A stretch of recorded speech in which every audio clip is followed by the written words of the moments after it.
Just as promised, Traveler and Paimon. I'm so glad that you two came back to celebrate Lesser Lord Kusanali's birthday. Indeed. The festival's tomorrow. We've been preparing for so long that I can't help but feel a little nervous. There's no need to be nervous. Paimon's sure that Lesser Lord Kusanali will feel everyone's gratitude. Thanks, Paimon. I hope that everyone who comes to the festival will also have a good time. Speaking of which, did you manage to make your way to Port Ormos? Discover anything over there? Of course we went. A lot of things happened there.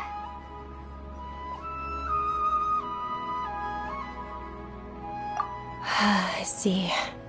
Sounds like you two had another exciting adventure. If there is another chance, I would love to join. My lady, if you went to Port Ormos in your current state, we'd both be in for a lifetime of trouble. Dia! You were eavesdropping! It's called covert protection. Keeping an ear out for what's going on around my employer is part of the job. It's all right, Dia. I merely said I would like to go. I know better than to think my body could handle it. The festival's tomorrow. I've been doing nothing but causing trouble for you. So, Dia, please take some time to relax. I'll be fine. Even when you put it that way, it still doesn't feel right. Don't worry, my guardian knight. Okay, fine, but only tonight. Tomorrow's a big day, and many no-good scumbags are gonna try to take advantage of that.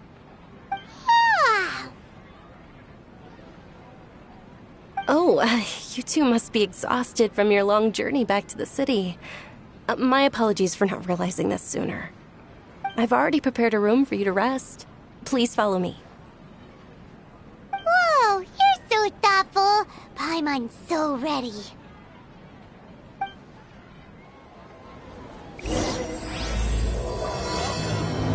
Spices here. We've got all kinds.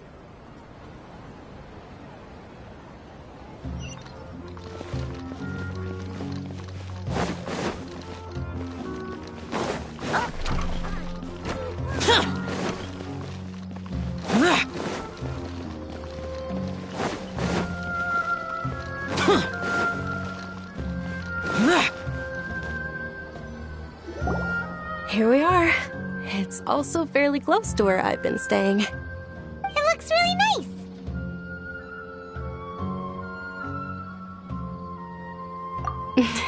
Not at all. Just tell me more about your adventures when you next get the chance. That's Paimon's specialty. Paimon can tell you stories next time. Oh, if you don't mind, how about we all walk around together tomorrow?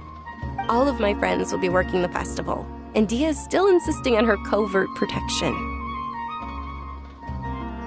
Yeah, it'll be pretty hard to relax and enjoy the festival if Dia's constantly hovering over you, right? Then let's meet at the nearby bazaar first thing tomorrow morning. Have a great night. It's a deal. Good night, Dunyarzad. I may be too excited to fall asleep tonight. See you tomorrow. Paimon's starting to really look forward to the Sabzeruz festival too. Will there be lots of yummy food? Oh, no. Thinking about food is just gonna keep Paimon up all night. The earlier we sleep, the better. Let's go inside, Traveler.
We should go meet Dunyarzad right away!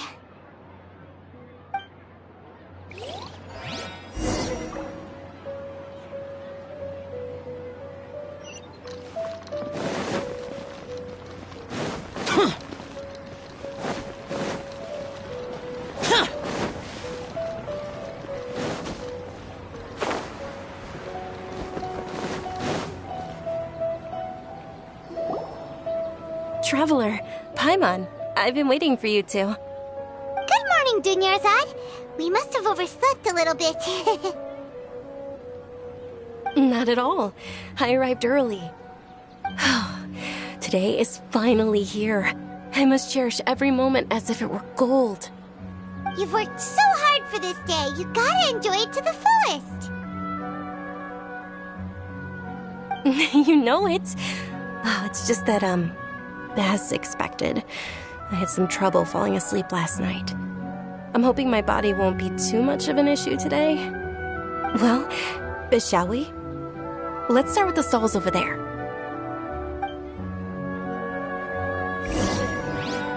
Many vendors came out of the blue to support the event, and they insisted on covering costs themselves. Let's go give them some business. They paid for everything out of pocket? Oh, sounds like they're not in this just for the Mora. They all said that contributing to a lively festival atmosphere is more important than money. Especially since we don't often get to celebrate Lesser Lord Kusanali's birthday. Ooh, they're selling food over that way! Let's go take a look! This is a stall offering foods from the Haftmewa feast. Oh, you could tell straight away. I thought most people nowadays wouldn't know. Mushrooms, flowers, and all kind of fruit? It's all vegetarian stuff. Oh, Paimon's a little disappointed. So, what's the Haftmewa feast you mentioned just now? It's another Sabzeruz festival tradition. People used to set their tables with 7 different foods. Generally speaking, the most common selections were foods like Rukushifa mushrooms, lunar lotuses, Sumera roses, sunsetias, kapulatas, hara fruits, and zaytun peaches. So, the Sabzeruz festival is a vegetarian holiday? You don't have to be a vegetarian to enjoy the spread. We just use the 7 foods to symbolize the 7 virtues of the Dendro Archon.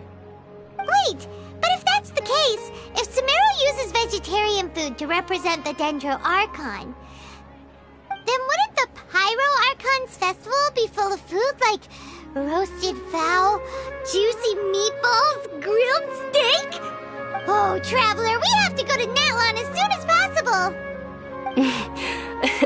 I hope your wish comes true one day, Paimon. Thanks! Alright, how about we also check out some of these other stalls?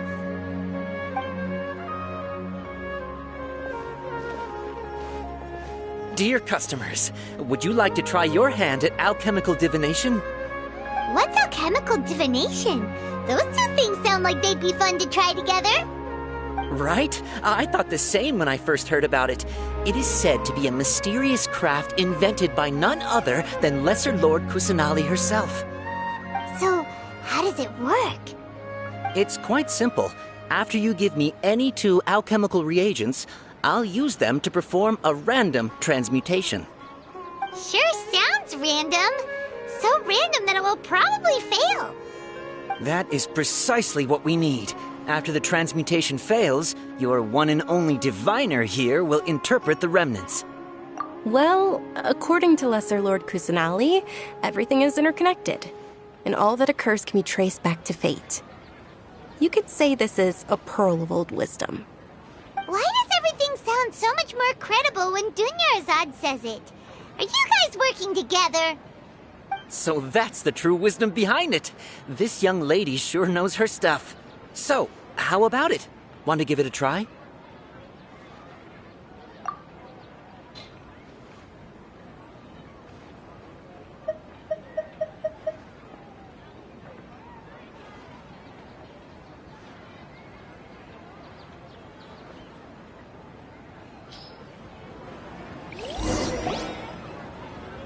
Okay, one moment. It's the moon.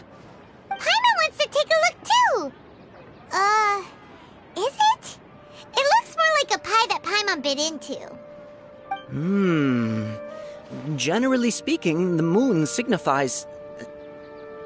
It means... Wait a moment. Is he really looking it up in a book? Oh, I remember now. It means illusions and lies. Illusions and lies? That sounds rather ominous.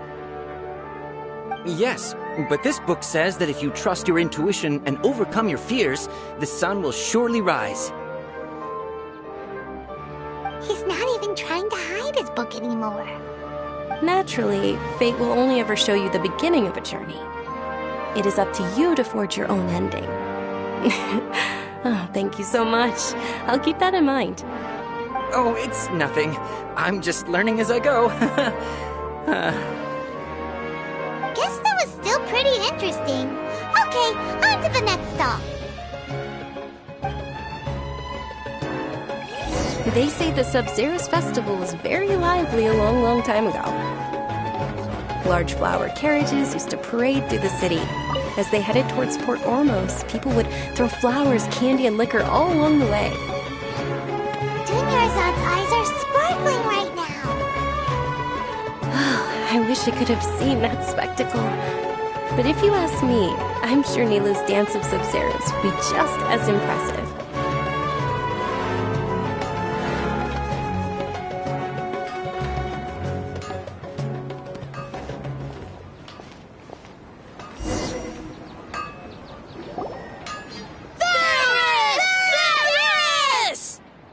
Attention!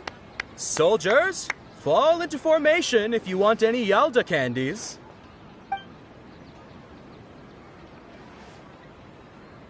It's a weird guy with a weird hat. Hey, it's Dunyarzad! Wow! Miss Dunyarzad, the children love you even more than the Yalda candies. In the few short days it took to prepare for the Sabzeruz festival, the children have all grown very fond of you. The Hallowed Night of Flowers. It's an honor that you know my name. Attention! In the name of Ferris, the Knight of Flowers, I commend you on your contributions to the glorious Sabzeruz festival. All right, little soldiers. Take your Yalda candies and don't forget your loyalty to Lesser Lord Kusanali. Dismissed! Yes, Knight Ferris! Just what is going on here? Ferris, the Night of Flowers, is another Sabzeruz festival icon, and one immensely popular with children. In the past, the actor portraying Ferris would also sit on a flower carriage. It's all thanks to Miss Dunyarzad's sponsorship that the children can make such wonderful memories today. As are we to you, Vihar. Oh, not at all. Oh, speaking of tradition, do you want some Yalda candies? They're a festival staple, and I happen to have some boxes readied here. Take a look and pick whichever one you want. Whichever one? Don't these boxes all look the same? That is the fun part. Each box contains a random flavor. It's up to the luck of the draw. Flavors include lavender melon, hara fruit, sunsetia. Ooh, those all sound pretty good. And there's also lizard tail and oni kabuto. Huh? What's up with those two flavors? Oni kabuto is a little spicier than lizard tail. Dunyarzad, you tried them before? Traveler, help Paimon pick one. Paimon wants the Sunsetia flavor. It's all right. Paimon believes in you. I also believe in your intuition. Great. These boxes of candy are numbered 1 to 5 from left to right. Which one do you want?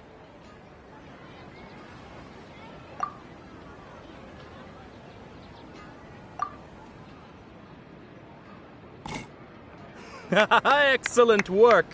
That is indeed Sunsetia. Paimon bet you survived so many epic battles because you had incredible luck, and Paimon was right. Attention! Here's your Sunsetia flavored candy. Thanks a lot, Knight of Candies. It's Night of Flowers, not Night of Candies. Paimon really wilted the carriage last night of flowers. They all basically sound the same. We got our candy, so let's keep going. Oh, actually, I just remembered that I left something behind. Since you're here, can you come with me to get it? Dunyarzad, you probably forgot because you're so excited about the Sabzeruz festival. How embarrassing. Things can't go on like this.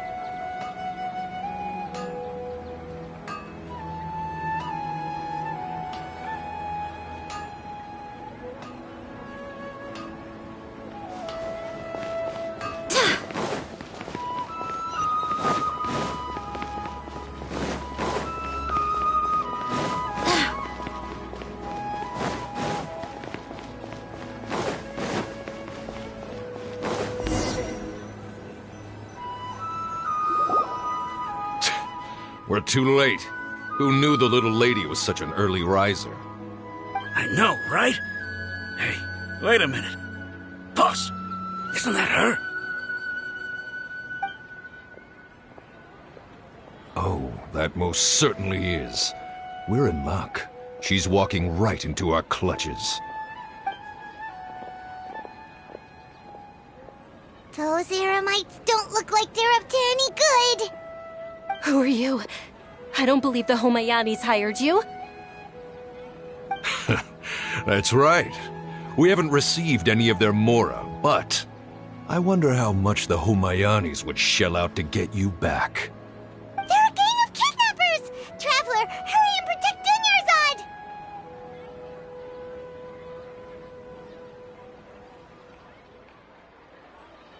Hey, did you scumbags even consider that the Homayanis might have hired a merc that outclasses you?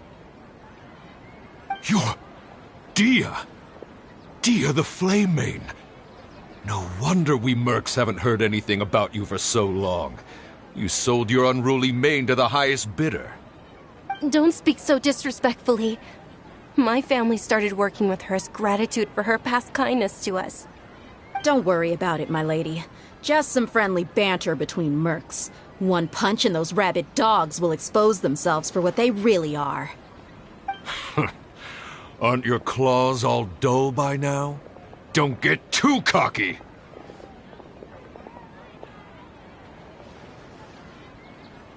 Traveler, take Miss Dunyarzad to a safe location. No, we're gonna stay and help. There's too many of them.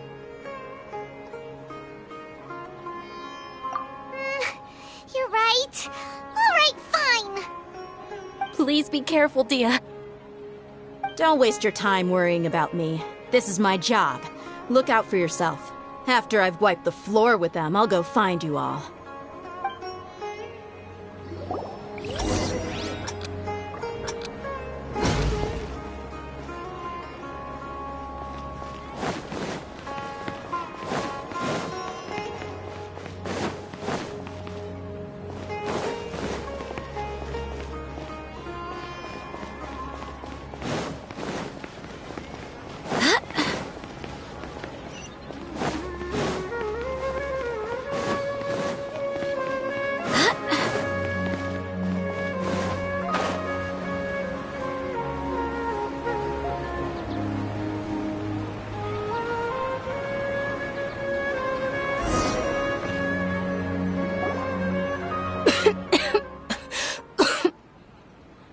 Dunyarzad, are you okay? You look a little pale. Are you in shock? I'm fine. My body always reacts like this whenever I exert myself too much.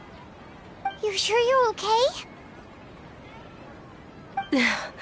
I'll be fine after some rest. I'm more worried about Dia. After all, none of this would have happened if I hadn't insisted on coming out today.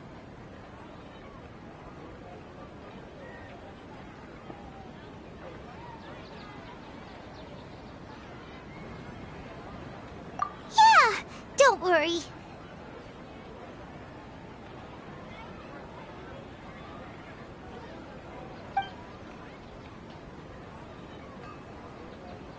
My lady, Traveler, found ya. Dia! You took care of them so fast! Any more of them? Or rather, did anyone follow you? Dia, your arm. Oh, this? I'm fine. It's just a scratch. Normally, they wouldn't have been able to land a hit on me at all, but I'm still getting used to this new greatsword. Please, let me take a closer look. Come on, it's nothing. Us mercs aren't as fragile as you think. Hold on, you said something about a new greatsword. What happened to the one you were using before? About that. Well, I sold it, because I was low on Mora. Stuff like this happens every now and then. It can't be. The anonymous donation that was used for the venue's final round of preparations?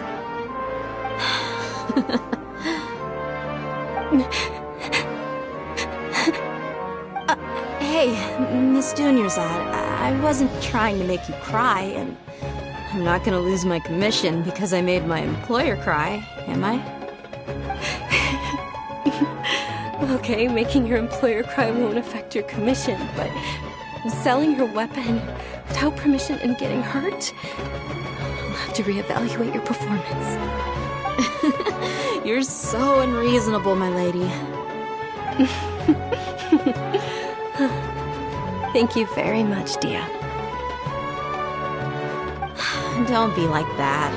I get embarrassed really easily.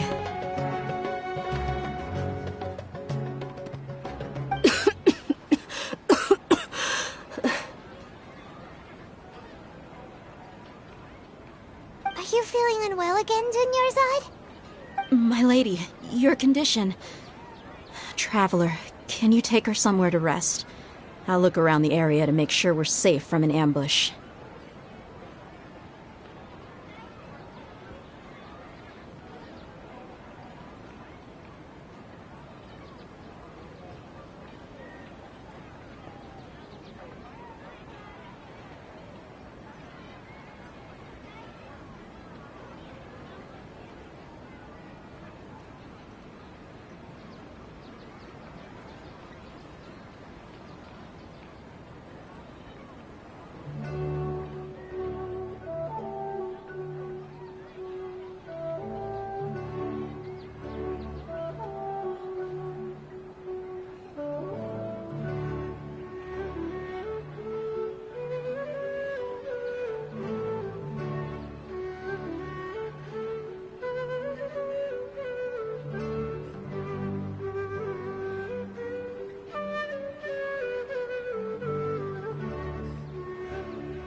Truly, I'm sorry for the trouble, everyone.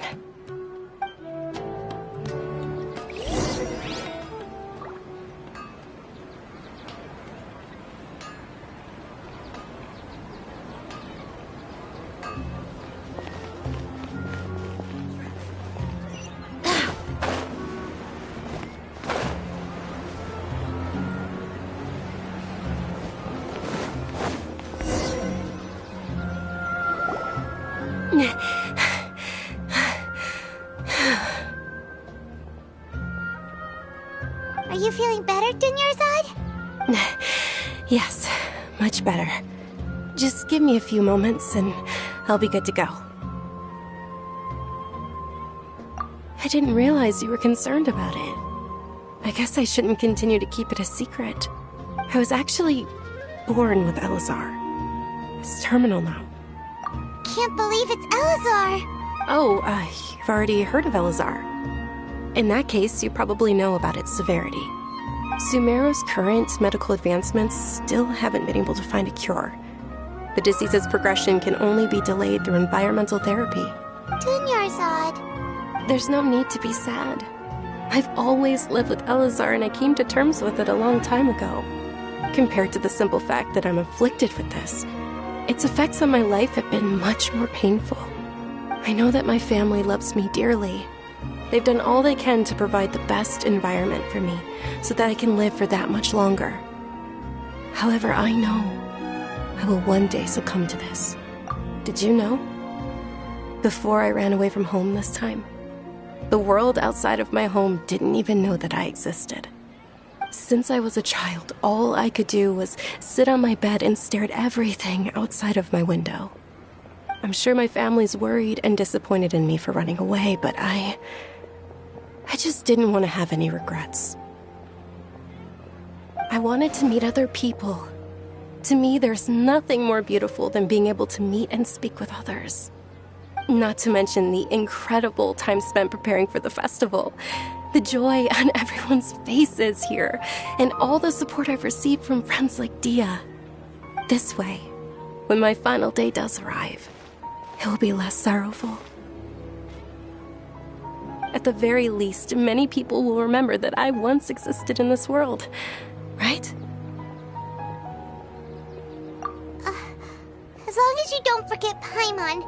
Paimon also won't forget about you. No, even if you forget Paimon, Paimon will still remember you. Thank you two so much. I apologize for the depressing conversation.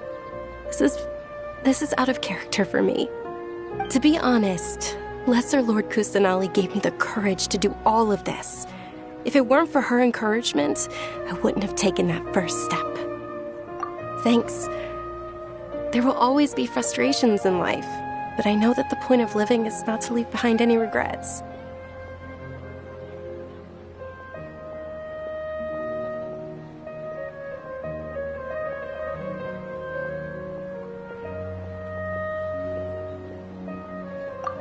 All right. Isn't it almost time? Huh? Almost time for what? Isn't the dance of Sabzeruz about to begin? It's the part of the festival that I've been looking forward to the most. Nilu will recreate that legendary scene with her most splendid dancing. And the Sabzeruz festival will conclude amid everyone's applause and blessings. And with that, my wish will also... Then what are we waiting for? Let's go to the stage! Yeah, we should still make it in time.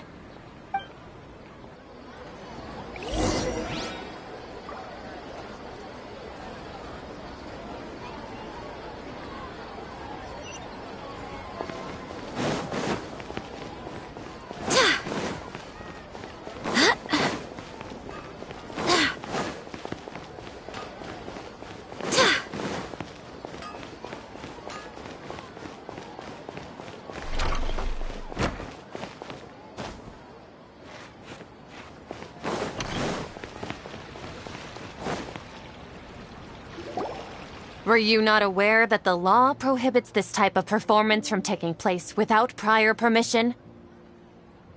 Over there! Someone's yelling at Nilu! I think I just saw the Academia's Grand Sage. Why is he here in person? But the Dance of Sabzeruz is one of the key parts of the Sabzeruz festival. If we can't perform it... The Sabzeruz festival. The law also prohibits the private hosting of large-scale religious festivals. Only the Academia can host such an event. If you continue to resist, we will have to order an investigation into every single event organizer. The Grand Sage has already granted you much leniency. I advise that you exercise tact. How did things turn out like this? The Academia was originally responsible for the Sabzeruz festival, but they failed this responsibility for many years. I need to speak with them. This is a hard pill to swallow, but you're right. Things would only get worse. Art, dance. Aren't you ashamed of pursuing such frivolous and meaningless activities in this land of knowledge and reason? Our Archon created the utopia that is Sumeru City for all scholars who sought validity, verity, and truth, while people like you wish to defile it. No. I believe that our Archon never rejected the arts. Even the goddess of flowers dedicated a dance to her. With your lack of intellectual credentials, I do not believe you are qualified to debate with me. What you should be doing is finding workers to tear down this ridiculous eyesore.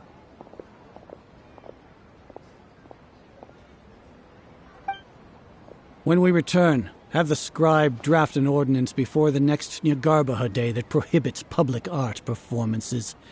We will announce it to the public later via the Akasha. Understood. I will inform him when I return.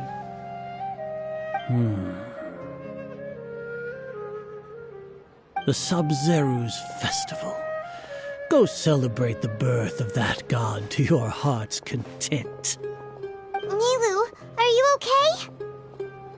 Oh, Dunyarzad. You all saw that just now? The Grand Sage ordered us to stop the performance. Yeah. Let's go somewhere the Academia can't find us and perform there. But how do we let everyone know? And what about the atmosphere on the stage? Or we could get people to block them off so they can't interrupt the performance. No. They just threatened to investigate the organizers. If we were caught... Nilu, it's all right. Don't worry about it. But you've been looking forward to the Dance of Sabzeruz so much. And I know how important this festival is to you. I don't want you to have any regrets. It's okay. Seeing you care this much about my feelings is more than enough. It would be too risky to continue the Sabzeruz festival at this point. I don't want to get everyone in trouble. If you say so. But you can sneak out for the next Sabzeruz festival, right? We'll make sure the next one is a smashing success. The next one. Yes. Okay. It's a promise. It will be a smashing success. Paimon can't believe this is how things turned out. Those heartless geezers. It really is okay. There's nothing we can do about it. Still, I'd be lying if I said I had no regrets. I would have loved to see Nilu's dance.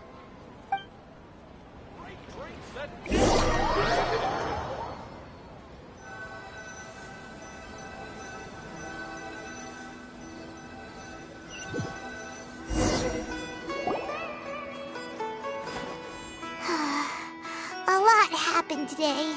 It's a shame the festival ended the way it did. Nilu and Dunyarzad promised to make the next Sabzeruz festival a success, but Dunyarzad is running out of time. Yeah.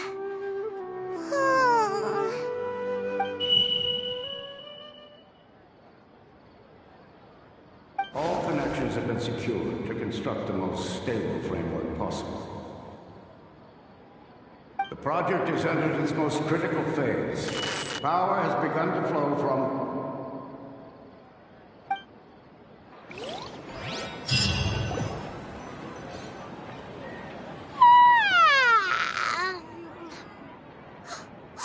We're gonna be late!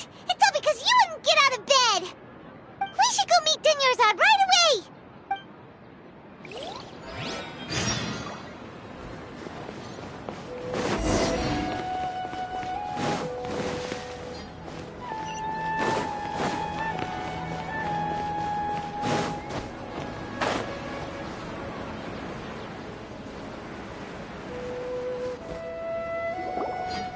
Good morning, Dunyarzad. Sorry we're late.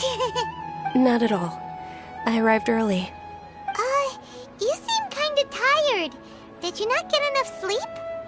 I'm doing well. There's no need to worry. Shall we go? Let's start with the stalls over there. Sure! Traveler? Why are you just standing there? Let's get going!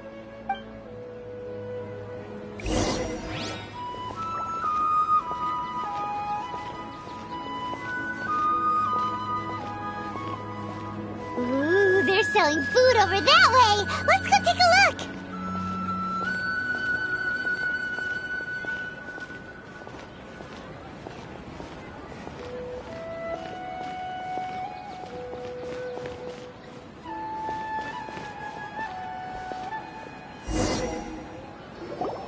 This is a stall offering foods from the Haftmewa feast. You're quite well informed, miss. I thought most people nowadays wouldn't know. They're all plants! Oh, Paimon's a little disappointed. disappointed. Actually, what is the Haft-Mewa feast you mentioned just now? It's one of the Sabzeruz festival's traditions. People used to set their tables with 7 different foods to symbolize the 7 virtues of the Dendro Archon. Appear to be in the form of the moon. Really? Paimon thought it looked like some kind of food. The moon signifies... It's escaping me for now. Wait a moment. Is he really looking it up in a book? Oh, right. It means illusions and lies. But if you trust your intuition and overcome your fears, the sun will surely rise. Understood.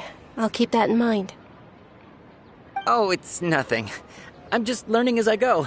Guess that was still pretty interesting. Okay, on to the next stall.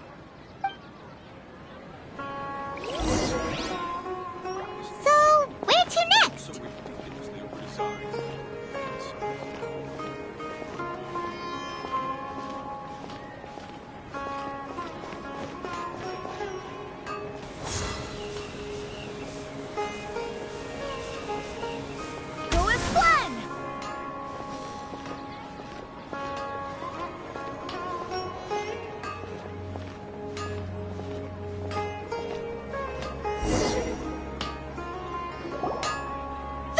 All right, soldiers. Now that you have your Yalda candies, don't forget your... Yes, Knight Ferris! What's going on? Ferris, the Knight of Flowers, is another Sabzeruz festival icon and one immensely popular with children. It's all thanks to Miss Dunyarzad's sponsorship that the children can meet the Knight of Flowers. Oh, do you want some Yalda candies? I happen to have some boxes readied here. Take a look and pick whichever one you want. What's to pick? Don't these boxes all look the... It's not that simple. Each box contains a random flavor. It's up to the luck of the draw. Flavors include lavender melon, hara fruit, sunsetia. Ooh, how interesting. And there's also lizard tail and oni kabuto. Ugh, why do those flavors even exist? Traveler, help Paimon pick one. Paimon wants to eat the sunsetia flavor. Great! These boxes of candy are numbered 1 to 5 from left to right. Which one do you want?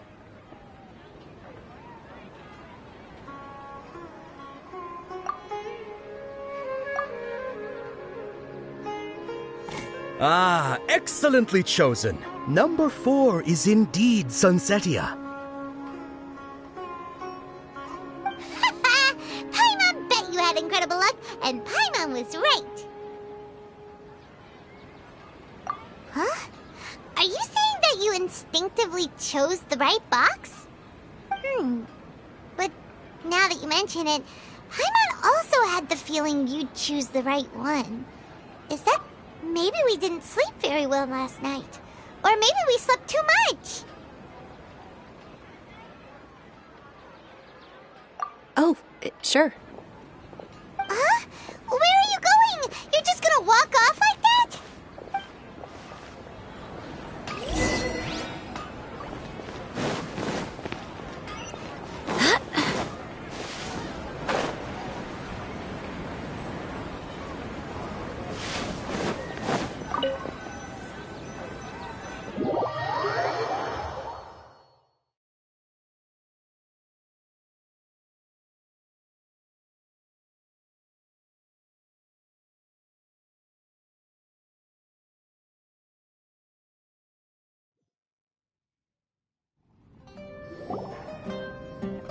A feeling of deja vu?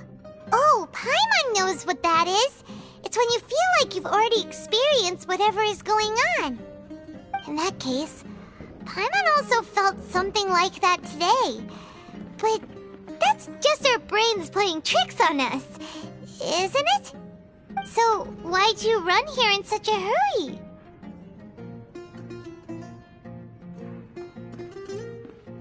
So that's it! You're intentionally doing things you usually wouldn't and seeing if you still get that same feeling of deja vu.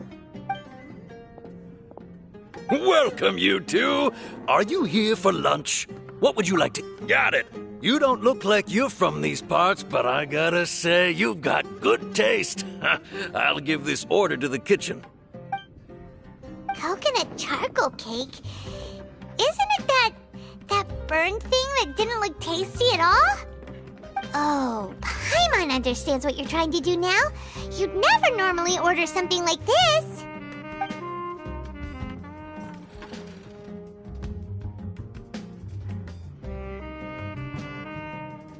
That thing? Are you really gonna eat it? Isn't this going a bit too far?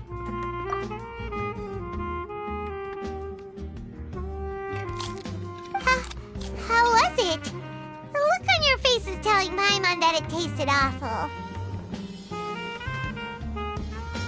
Then, you mean...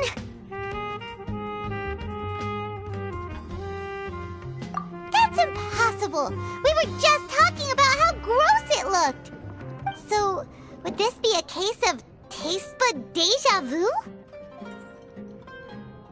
Paimon also gets the impression that we've been here many times, even though we are regulars.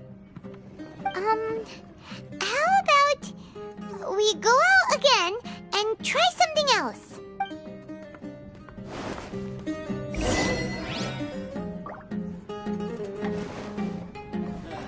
I just can't beat the atmosphere here.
Hey, Dunyarzad is sitting by herself on that bench over there.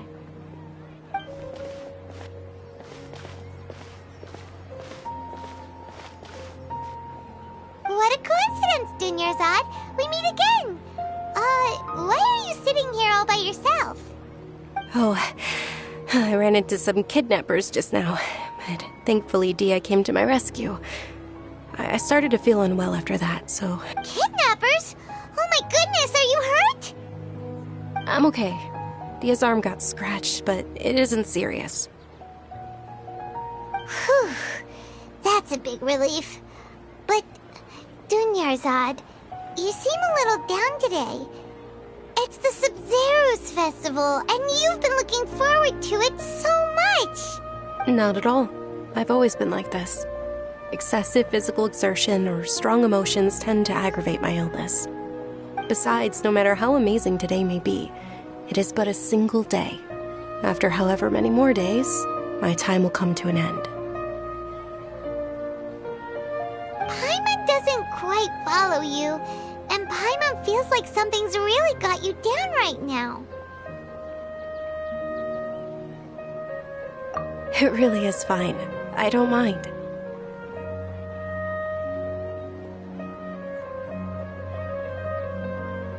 Huh?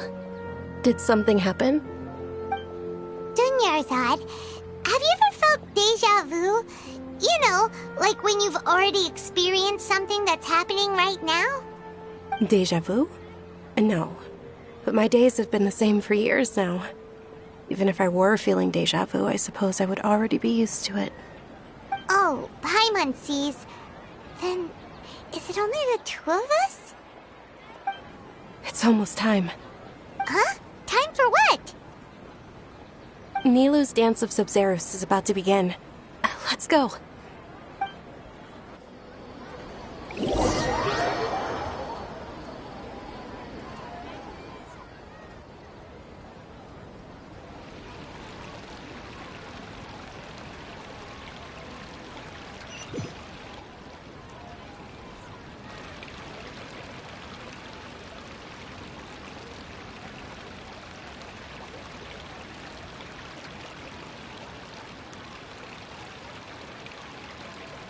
With your lack of intellectual credentials, I do not believe you are qualified to debate with me.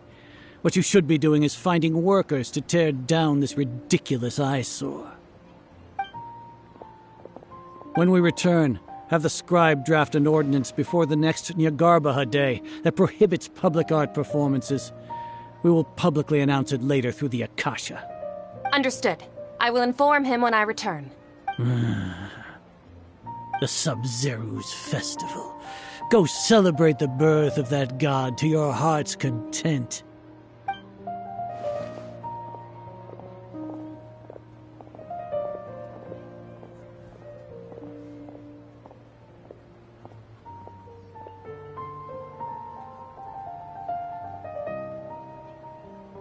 Nilu, are you okay? Oh, Dunyarzad. The Grand Sage ordered us to stop the performance. It's okay. There's nothing we can do about it. But you've been really looking forward to this. I don't want you to have any regrets. It truly is unfortunate, but I don't want to cause trouble for anyone. Didn't the Grand Sage say that he might investigate the organizers? True, but... Well, okay. I'll just have to try again next year. The next festival. I probably won't be around by then. Wait, what did you just say? No, nothing.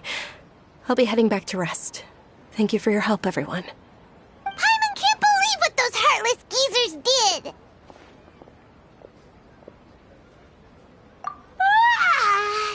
Did Dunyarzad already go back? We should also return and get some sleep.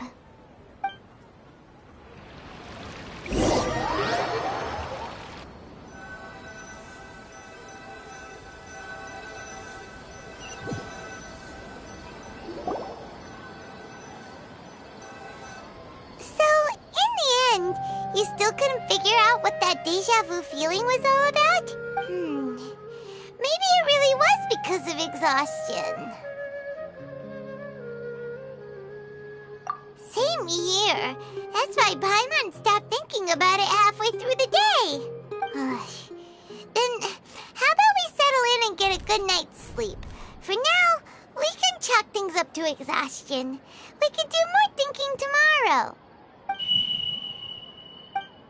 Observing a modest drop in the output of jnana energy, but values still remain within normal parameters. Continue to monitor the variances in the data and find the cause as soon as possible.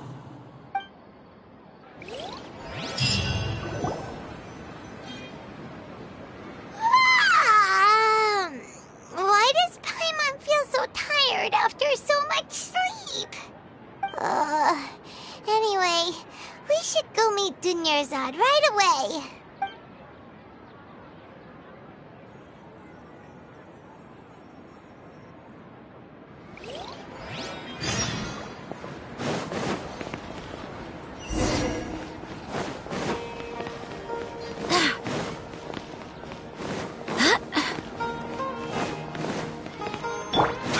Useless.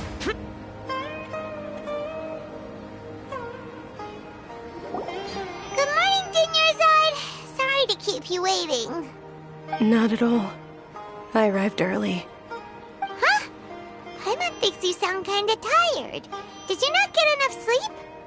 I'm doing well. There's no need to worry. Shall we go? Let's start with the stalls over there. Great idea! Let's get going! Traveler?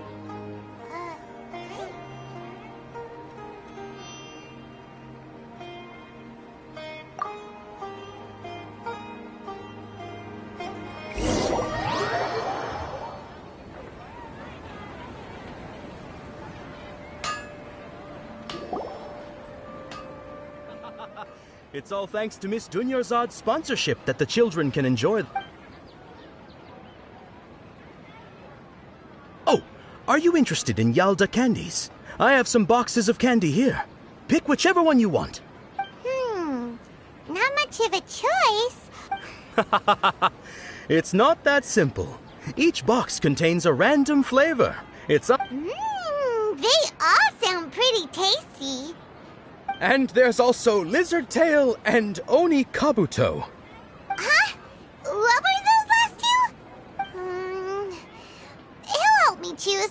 Paimon wants to eat the Sunsettia flavor. No problem. These boxes of candy are numbered 1 to 5 from left to right. Which one do you want? Oh, I like your confidence. No hesitation at all. Oh, congratulations! Number 4 is indeed Sunsettia.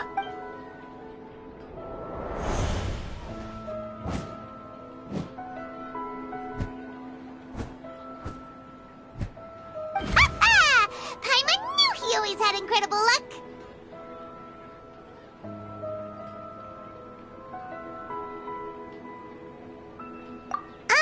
Paimon's not really interested in the other flavors. Wait. How did you know? Don't tell me that you already knew which flavor was in each box. What? He was right about all of them? That couldn't have been luck. How is this possible? I packed all those boxes this morning and they've been sealed ever since. You couldn't have known beforehand. Mind reading? X-ray vision? Or some kind of magic trick? This is way too freaky. Tell us what's going on. Since when did you get superpowers? Traveler?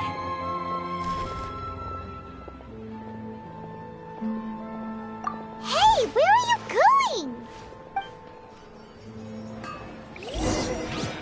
What's going on? Did you see something? Us leaving Dunyarzad without letting her know is kinda rude, you know.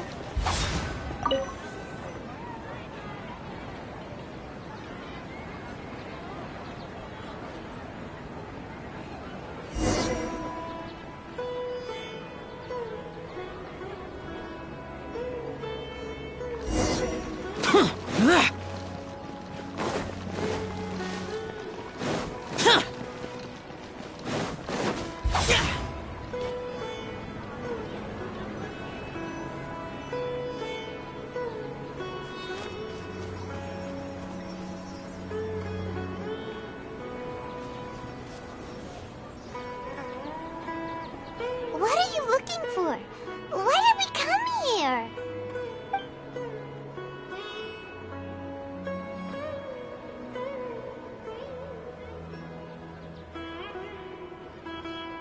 Traveler?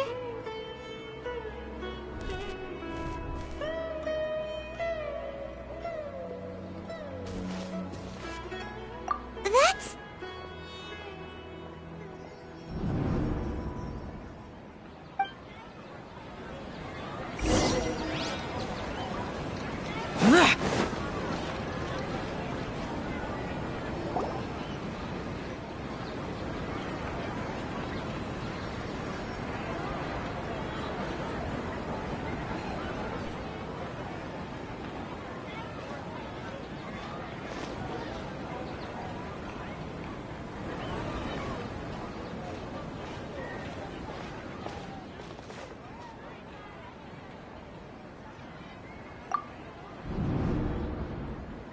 Look! That's... Isn't that Dunyarzad? What's happening here? Why are there 2 Dunyarzads? You already know that this isn't your first Sabzeruz festival, don't you? I'm sure you already know how to use this. A knowledge capsule? Where did you get it? What's inside? You should use it too, Paimon. You know Paimon? Well, this seems kinda sketchy, but Paimon feels like this is what we should do.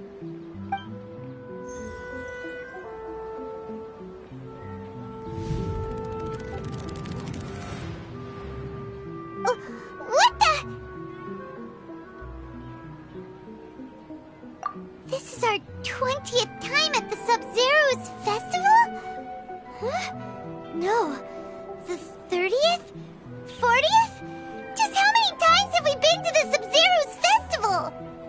Have we been trapped in a single day? If it weren't for you, we wouldn't have even realized. What the heck was inside that knowledge capsule? Your memories are still scrambled? Try your best to remember. This isn't the first time we've met, and I answered that question a long time ago. Let Paimon think. Oh, it's coming back. Meeting you was the real catalyst for restoring our memories, and the knowledge capsule was just your means of showing our minds the way. What about everyone else? Why are you only helping the two of us? Your sense of deja vu is stronger than everyone else's, yes? As for an explanation, you two received the blessing of Dendro, and you also have special, sensitive constitutions. It was as if a single sheet of paper was separating those memories from your consciousness. A familiar question. I think this is the 7th time you asked that. As you can see, she isn't doing well. You probably sensed it too. The Dunyarzad you were just with is different from the first Dunyarzad you met. That first Dunyarzad is in front of you right now, and she doesn't have a lot of time left.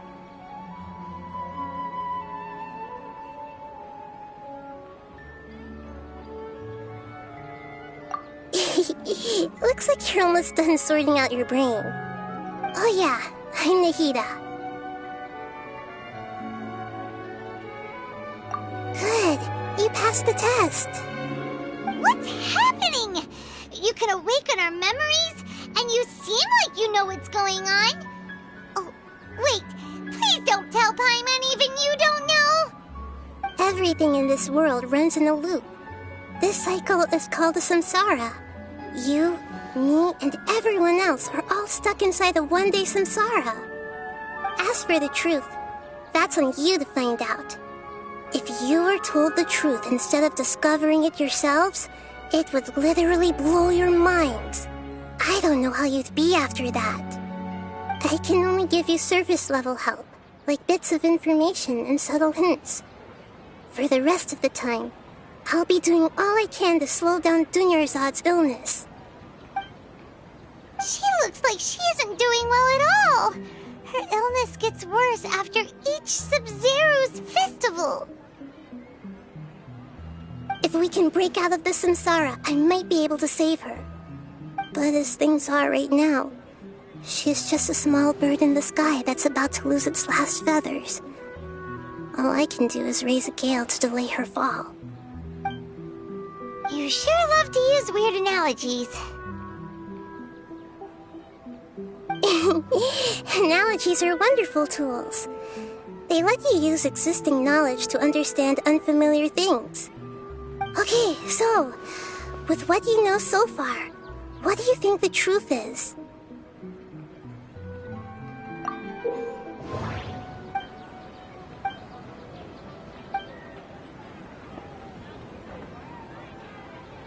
We've already experienced the Sabzeruz festival many times, and the day of the festival seems to be in a perpetual samsara.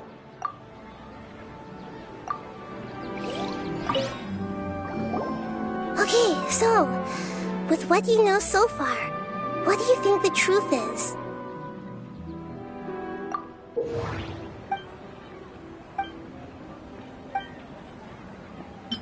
The Grand Sage said, "Go celebrate the birth of that god to your heart's content." Did he mean something more?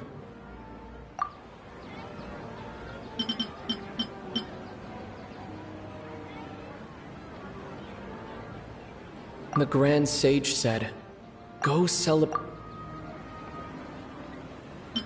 What's happening right now seems to have happened before.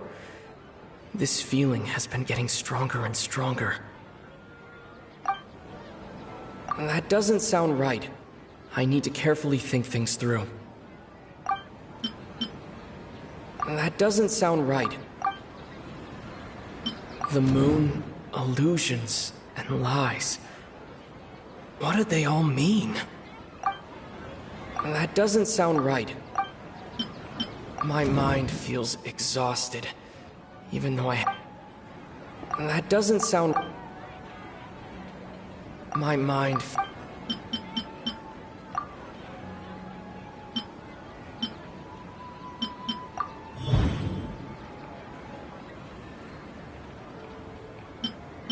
The moon... That should be it. The flow of time is endlessly cycling within one single day. A time loop. You've given similarly wrong answers in the past. A pity. Still the wrong answer? Paimon thought that made a lot of sense. It feels like time's just repeating itself.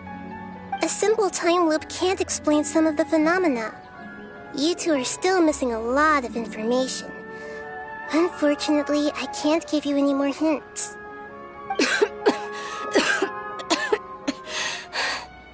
Dunyarzad! The Sabzeruz festival is happening every day, but that doesn't mean we can waste an infinite amount of them. Hurry and find the truth before today's festival ends.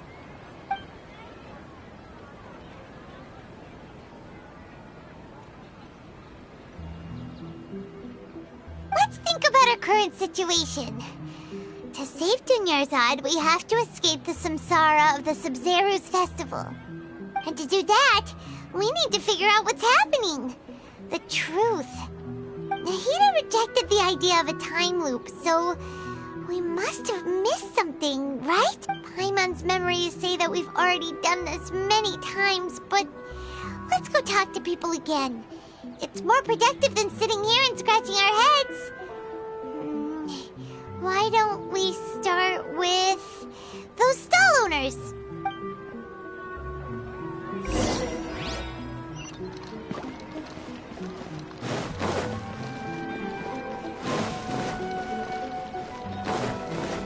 Boring!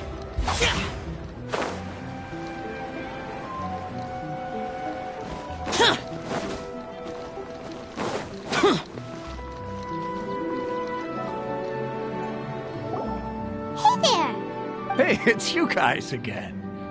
Where's your cultured friend? She's feeling a little unwell. I see. Did you come back to buy something? I guarantee the freshness of my products. I harvest... Huh? What brought this about? I hurried back from the forest yesterday, and I'm selling produce here today. I haven't felt anything strange.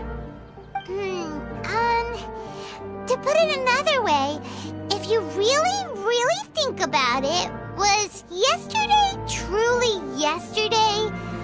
Did you actually come back from the forest yesterday? What kind of philosophical nonsense is this? Are you two daydreaming? Didn't you know that no one dreams in Sumeru? Go somewhere else if you want to find someone to daydream with. He actually has a point. Is this a dream? Is everyone dreaming? True. It's so weird that people here don't dream. Why is that? Anyway, if this all really were just a dream, we would have woken up a long time ago. Let's keep asking around.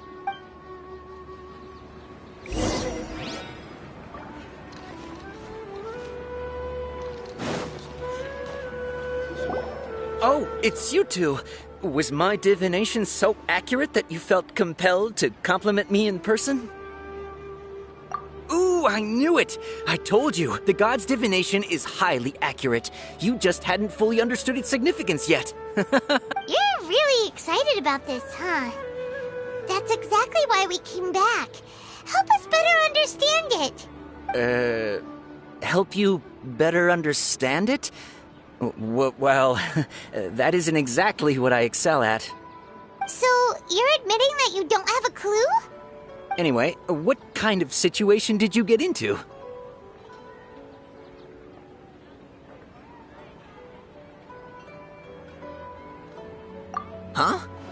hold on a second. I thought you guys just lost your wallet or fell for a scam. What you just said, are you serious? Does that kind of thing actually happen in real life? Paimon knew you weren't going to believe it. Marvelous. Truly marvelous. I believe you. Recall the interpretation of your divination. The moon, illusions, and lies. It really felt like an omen. When you say it like that, the divination does sound like it's related to what's going on. Can you read any more into it? I believe that the Archon's revelations are never more than vague hints. Anything more specific is beyond the reach of mere mortals. The book only says, if you trust your instincts and overcome your fears, the sun will surely rise. So that's how it is. Looks like fortune-telling is just fortune-telling. It's no good for practical problems. We haven't made any progress. Who else can we talk to? Paimon remembers that we tried talking to her a couple of times, but she always thinks we're playing pranks on her. You think she'll brush us off again?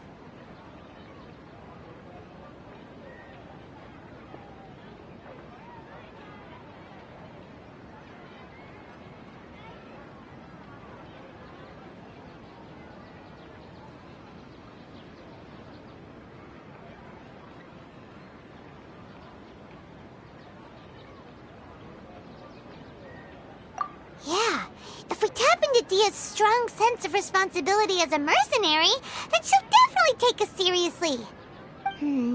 At this time of day, Dia's probably just finished beating up those kidnappers. Let's go find her.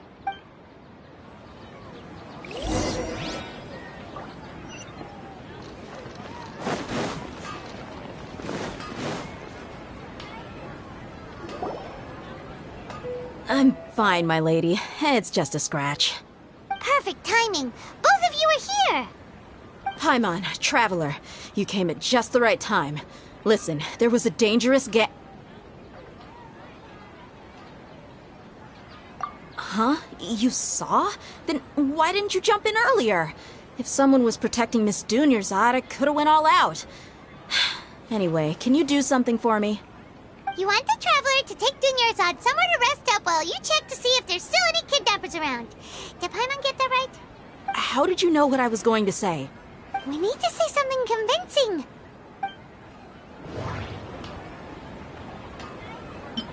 Dia sold her greatsword to raise additional funds. And then she was injured because she wasn't used to her new weapon. My mind feels exhausted. That doesn't sound right. The moon illusion. That doesn't... The moon, illusions, and lies. People in Sumeru don't... That doesn't sound right.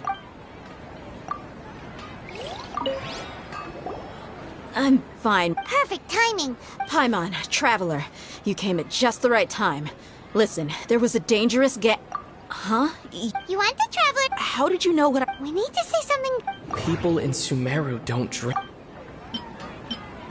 Dia sold her greatsword to raise Dia sold her greatsword. My mind feels... Dia sold her great... Tell her, Traveler!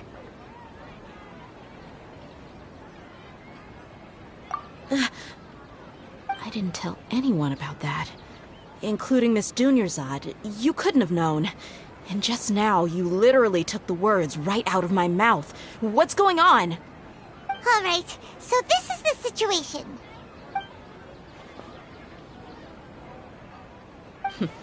It's kinda hard to believe what you just told me. First, let me make something clear. Most of us desert dwellers might not be the scholarly type, but we do have basic common sense. She's quieter than usual. Uninterested in anything and really gloomy. Yeah, she isn't the same as before, but her parents said that this is how she was like at first. Huh? At first? I don't quite understand what you're all talking about. I'll go rest on the bench over there. My lady, are you angry? All right, I'll give you the benefit of the doubt since you knew about my greatsword. Let's make this a quick trip. Miss Dunyarzad isn't completely safe here.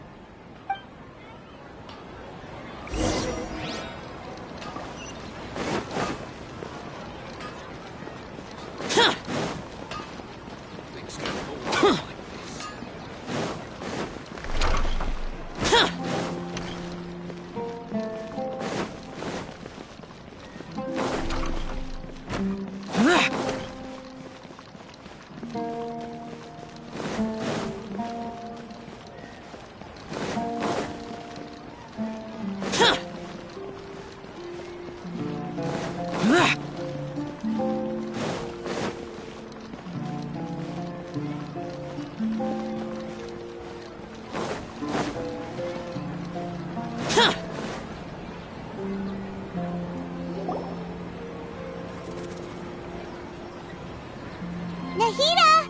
We brought a friend! Are you busy? I thought I told you that it won't help to bring anyone here. We just wanted her to see the real Dunyarzad's condition. The real Dunyarzad? Where and who are you talking to? Huh? I told you that you two are special. Other people can't see me or Miss Dunyarzad here.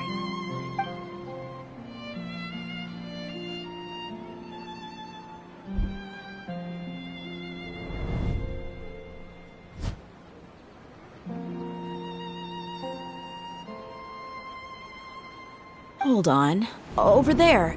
Is that? Wow. How perceptive. Does she have invisible antennae? Miss Dunyarzad, she's lying down here, isn't she? How's she doing? Her condition's really bad, and she's basically in a coma. How did you know she was here? I can sense her aura. There are also lingering feelings of something like regret or disappointment. What happened? Do you believe us now? The Sabzeruz festival has been repeating itself. So, you think the sages are behind this? Yeah, they've always been against us. Wouldn't surprise me if they're using the Akasha to intentionally repeat the Sabzeruz festival as a sick joke. You have a point. Aside from the Dendro Archon, the Academia's sages are the only ones in Sumeru who could pull off something like this. Maybe there's more to the Akasha than we know. Right! Didn't you awaken our memories using something that looked like a knowledge capsule? That means you must know something about the Akasha! The Akasha relies on the power of a gnosis to operate, as it is the manifestation of the God of Wisdom's power. It compiles the wisdom of the entire populace, and it grants knowledge to the people. A gnosis could do that? No wonder the Akasha is so magical. It's being powered by the gnosis of Sumeru's Archon. So, this Nahida you mentioned, what did she say?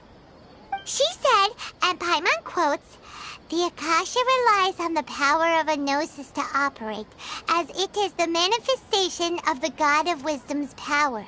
It compiles the wisdom of the entire populace, and it grants knowledge to the people." Compiles the wisdom of the entire populace and grants knowledge to the people. Wait. I get the grants knowledge part. That's what people have always used the Akasha for. But compiling the entire populace's wisdom? How does that work? Did she mean that the sages enter new knowledge into the Akasha? Oh yeah, that sounds about right. What do you think?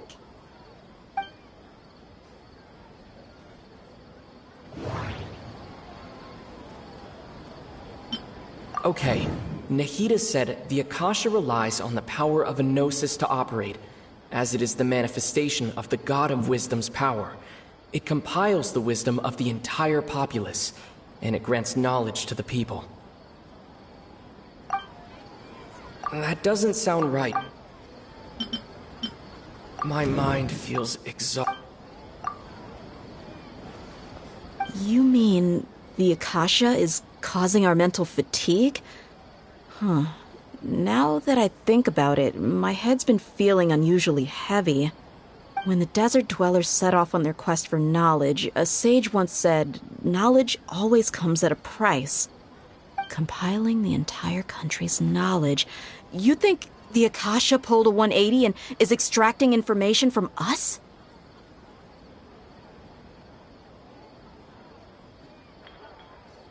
Who knows? The Akasha can put knowledge into our heads, so who's to say that it can't also poke around in there? We don't know any specifics. What's the point of doing something like that? Just think about it. If you could combine the knowledge of every single person in Sumeru, then you can basically turn Sumeru City into a single massive brain. This hive mind could make breakthroughs in problems that even the smartest geniuses can't crack. An excellent deduction. And the analogy comparing Sumeru City to a massive brain? I love it. In that case, we should take off our Akasha terminals right away. Maybe that'll solve this problem. Yeah, I was only wearing this for show in the first place. Didn't expect the sages to cook up such a conspiracy. Mark my words, when this is over, I'm getting evidence and exposing this whole thing to the public. How does everyone feel? Huh? What is it? Oh, that! Paimon knows what you're talking about. It's a single soft beep that sounds like it's coming from the Akasha terminal. The sound of a beep. Could it be a prompt tone for when the Akasha is operating?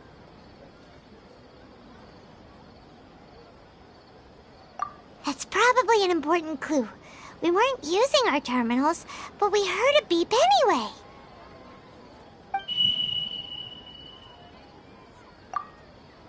Traveler, did you hear that? I heard it too. Our ears aren't messing with us. There was definitely a beep, but it sounded like it was coming from inside my head. We took off our Akasha terminals.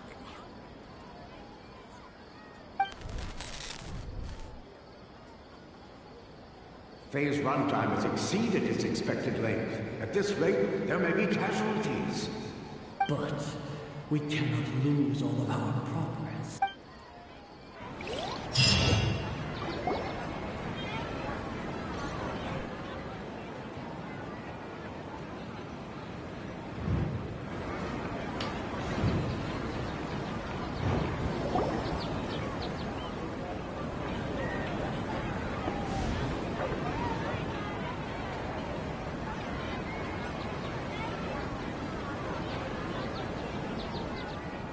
Remembers everything!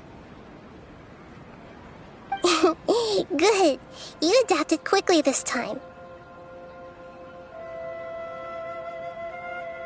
We definitely took off our Akasha terminals last night, but we still heard that beep. Why is that?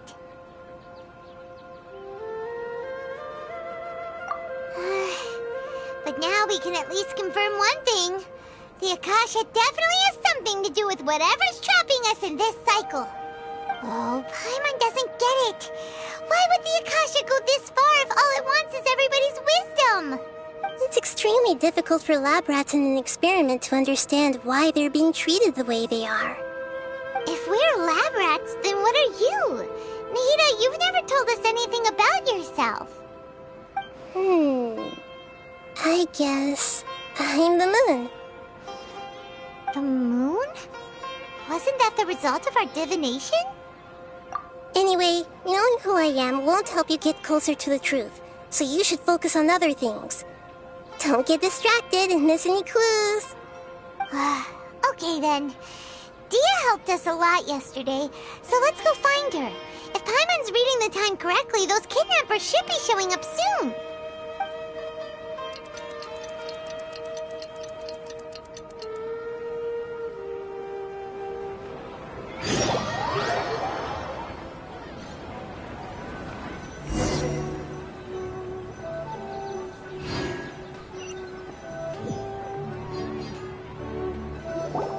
Ah, there you are.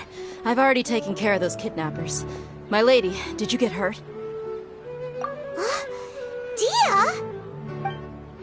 What's wrong? Why are you both gawking at me like that? You didn't get hurt this time. Huh? What do you mean this time? Why are you so surprised that I managed to get out unscathed? Those kids were amateurs.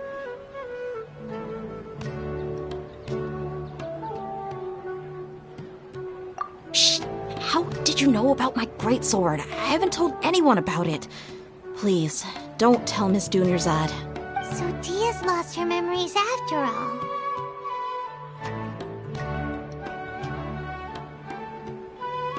Anything strange? You already know that I got a new greatsword.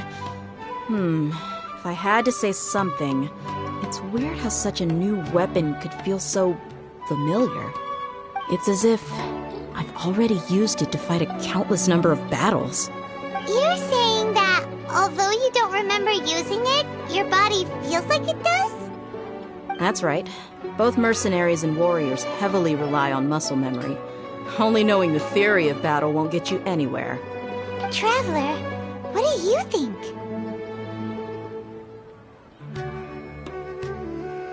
Yeah, Paimon's feeling really hopeful.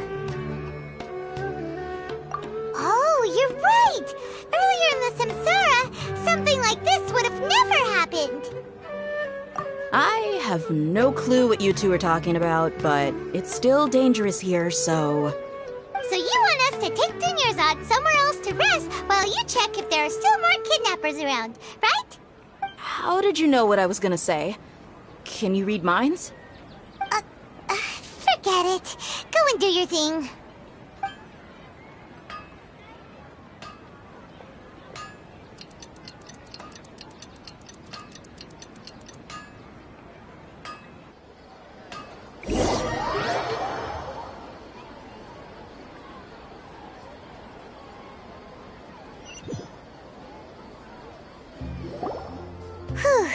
It's finally nighttime. Aside from Dia not getting injured, everything seems to have stayed the same. Listen, Nahida, we found out that Dia got out just fine today, even though she got injured every other time she fought the kidnappers. Do you think the Samsara has been broken? Have we saved Dunyarzad? Really? Good job on all that progress. Get some good sleep tonight. Hey, what kind of an answer is that? Tomorrow will come. Everyone assumes this is common knowledge, but the only way you can know that for sure is if you experience tomorrow. How many todays has it been? Is it possible that today will be followed by yesterday? Does tomorrow truly exist as anything beyond a made-up concept? It's even possible that this entire world is a lie, and the history of the whole world has just been one endless Sabzeruz festival. Okay, no more. Paimon's brain is already shut down. That's why it makes no sense to waste your energy thinking about things you will learn tomorrow. Get some good rest. You know, use the bathroom and flush your anxiety dookie away.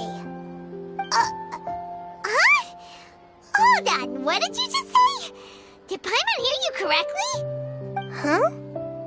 People always say they feel a sense of relief after they take a duk-duk. That's why I suggested you could try that. Is that so strange? It's so strange and so against common sense that Paimon's at a loss for words. You were sounding kind of smart just a minute ago. Yeah, even though it's happy and lively at the Sabzeruz festival every day, it feels like it's been a long time since we've really gotten to relax. Let's go back to our room. Continue the harvest. Compared to what we stand to achieve, these sacrifices are trivial.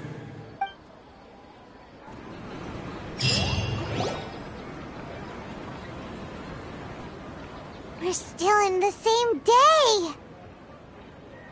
Nahida, you already knew last night that we didn't break out of the Samsara? Why did you tell us? Would there have been a point? You would have spent the night with new worries, with tomorrow still out of reach. In that case, you might as well rest within that brief moment of hope.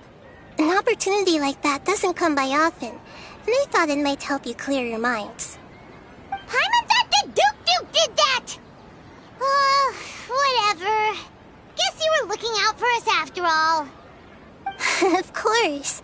In the time we've been together, you two have been everything to me.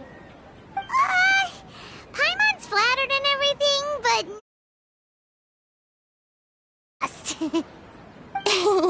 What I mean is, even though I had asked you to solve this puzzle, you two are still the only ones who can see me and sense my presence.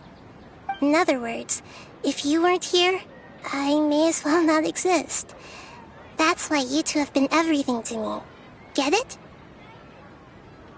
Nahita's talking about confusing stuff again. Anyway, that's enough chit-chat. So, Traveler, did the new clues yesterday help you gain a new understanding of the situation?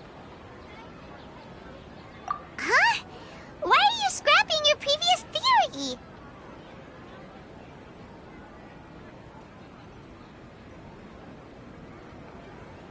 Oh yeah, you're right! Gosh, how did we not notice that?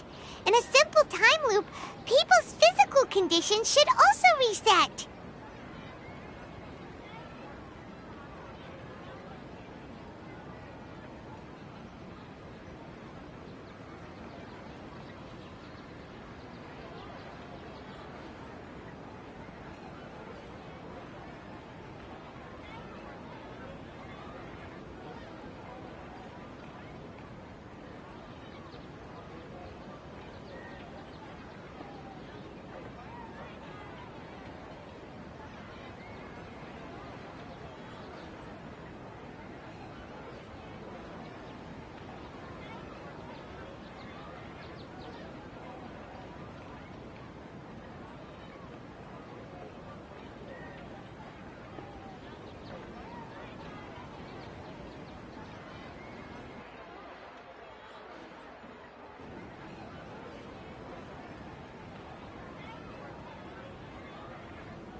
So, what's your new hypothesis?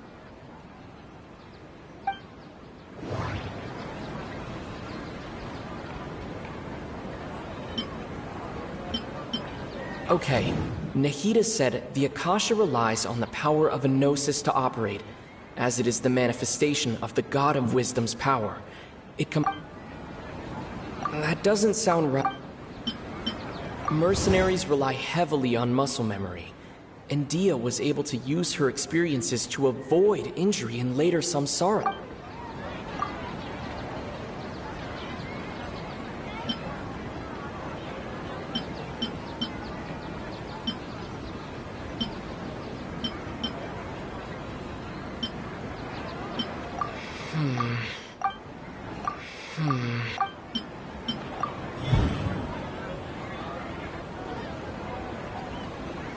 If all our memories of a day are erased at the end of that day, then we would unwittingly relive the same day again and again.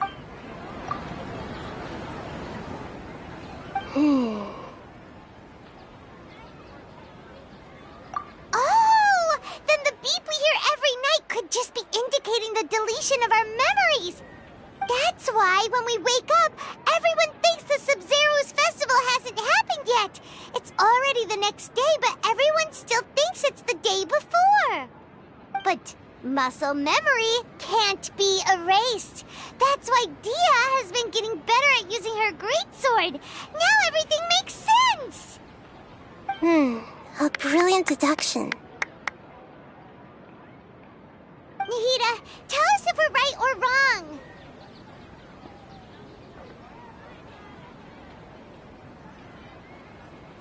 To put it simply, it's as if you've mistaken a pyro crystal fly for a firefly in the night. You lost sight of its true nature because you focused too much on your perception that it glows. That isn't simple at all! Why don't you go talk to Miss Dia again? You might learn something new. Right! She did help us find our latest clue after all. Let's go!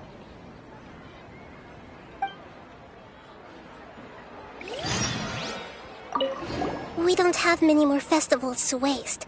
Hurry and find the truth.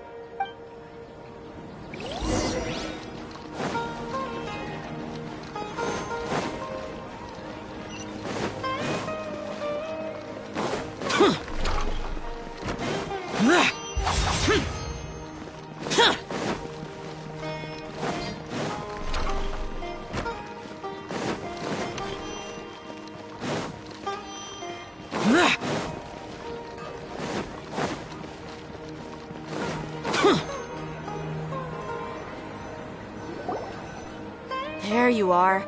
Really took me a while to find you. As expected, Dia also didn't get hurt today. Get hurt? Why would I? Don't underestimate me. Well, you're still getting used to your new greatsword. Huh. Truth be told, I also think it's pretty strange. It just suddenly felt so familiar in my hands and... wait a second! How did you know I got a new greatsword to begin with? I didn't tell anyone about it. Traveler, could you explain the situation to her today? Paimon's gotten a little sick of doing it. Oh, that works.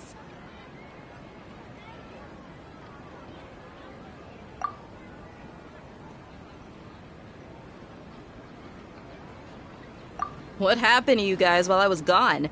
Did you get brainwashed by some cult? Don't think too hard about it. Just take what we're saying at face value. Alright then, let me get this straight. You're telling me that my body's already gotten used to this greatsword, but my brain just doesn't remember it? Yes, your memory's being erased every day. Then I'd have to disagree. That's impossible. Oh? Why do you think that?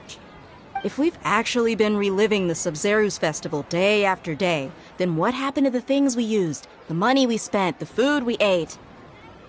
Common sense says my wallet should have emptied itself a long time ago. There's no way I wouldn't have noticed that.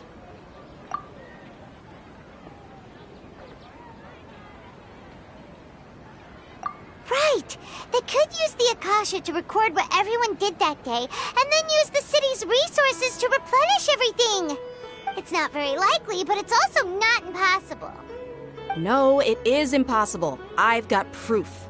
You have proof? Where? You two are surprisingly serious about this nonsensical discussion. Fine, I'll play along for a little longer. Come with me, Miss Dunyarzad. Please come along as well. I still can't guarantee that this area is safe.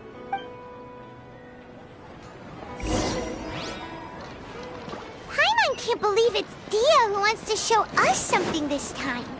2 days ago, we were the ones taking her to see Dunyarzad.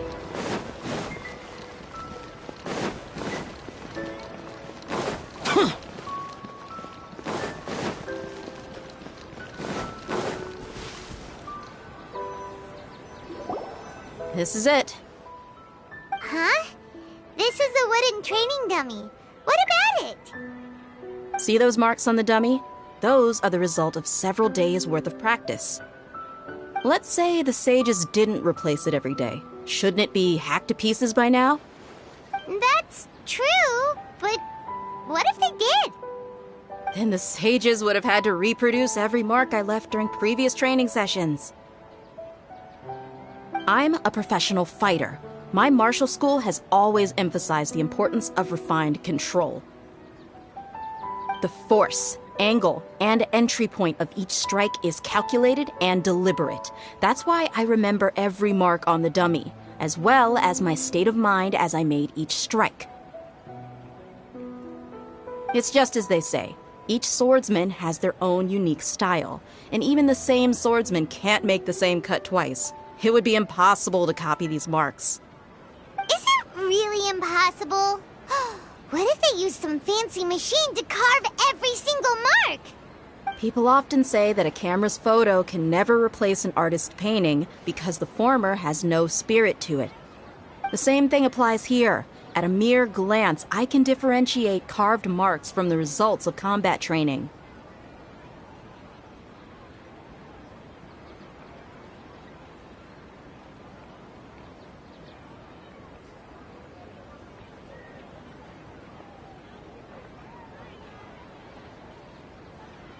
Whew, I hope that cleared things up for you.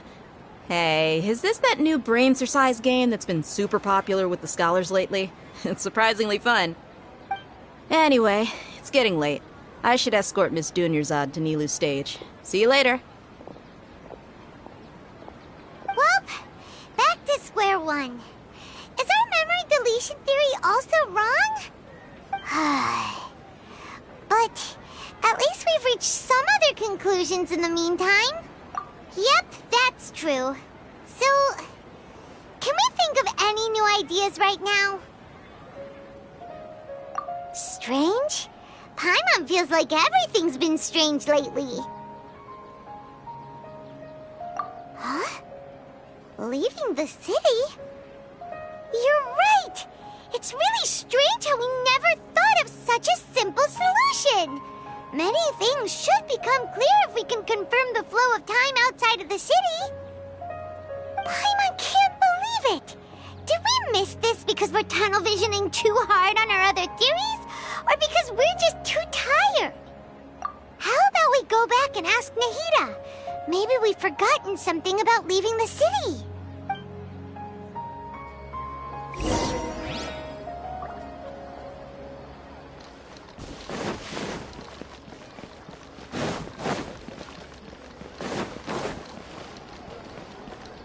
Boring!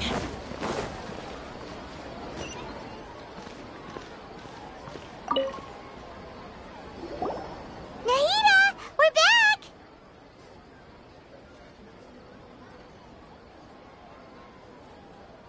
You're back early today. Did you find something new? Sort of. We're mostly sure now that we're not in a time loop. And we also aren't in the real world. But at the same time, we have a new question.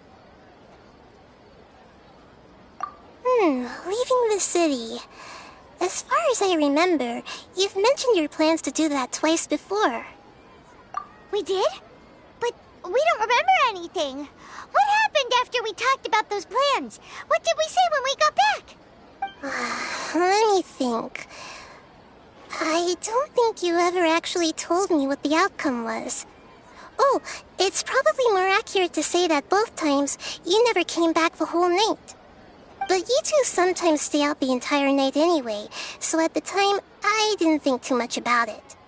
It is true that sometimes we lose track of time during our investigations. Before we know it, it'll already be the next day. But still, neither of us remember anything about leaving town. Really? That's kinda strange. In theory, I should have already awakened all your memories.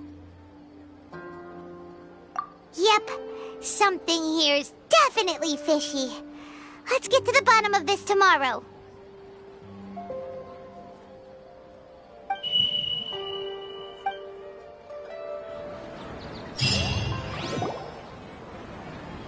Our memories are back!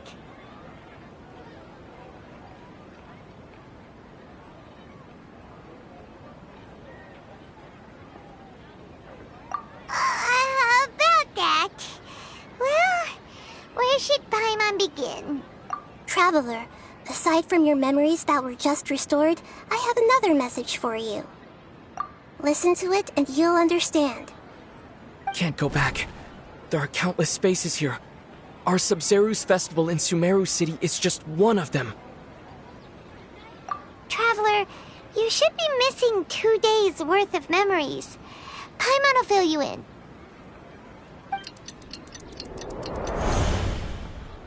It's time to carry out our plan from yesterday. Okay, let's go!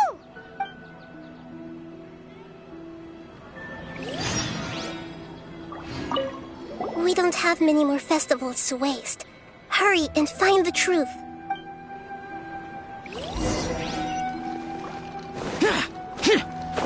Useless!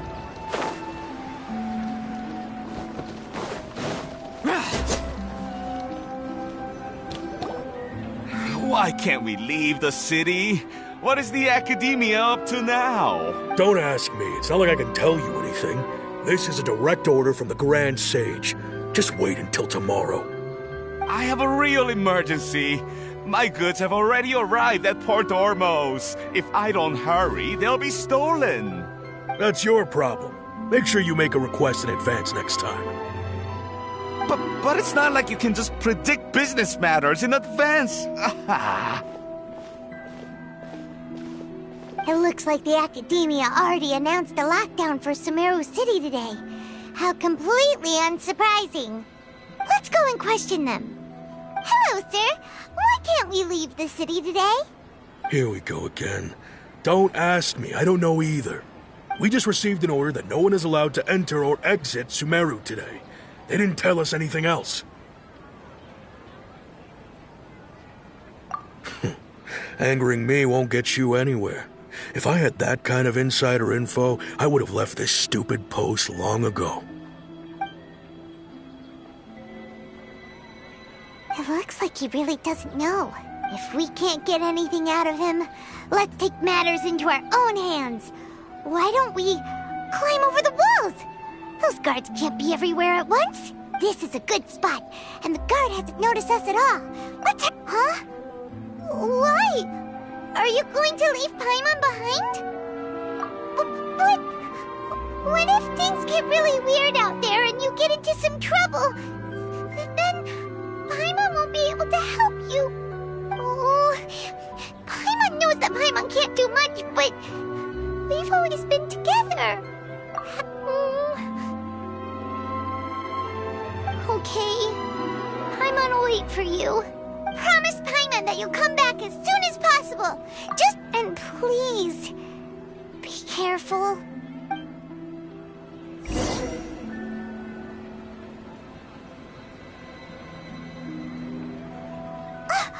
Memories!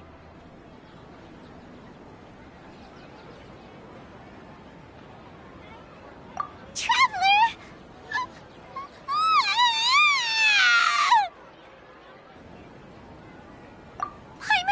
Paimon would never see you again! You just disappeared! Paimon waited for you for hours and hours at the city wall and you never came back! You promised Paimon that you were only taking a quick look! Paimon, calm down. He's here now. I don't think he understood what you were saying. Paimon doesn't care! Paimon wanted to go look for you, but you also said that Paimon should stay! Paimon was so worried and so scared the entire day!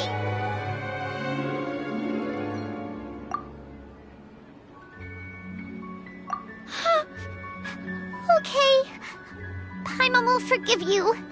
The most important thing is that you didn't actually disappear. Oh, Paimon was so scared that you had gone into another world! Okay, Paimon, can you tell us your perspective of what really happened yesterday? I see. Using two people's different perspectives. After that, you left the city. Paimon kept her eyes on you the whole time, but then you disappeared in an instant.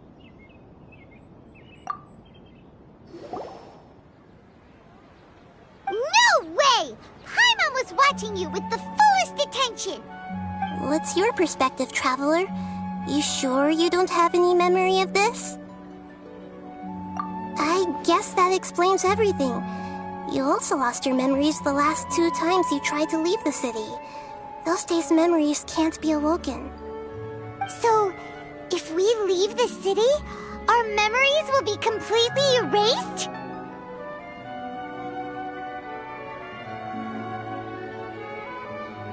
It really sounds like something big outside of the city is being hidden on purpose.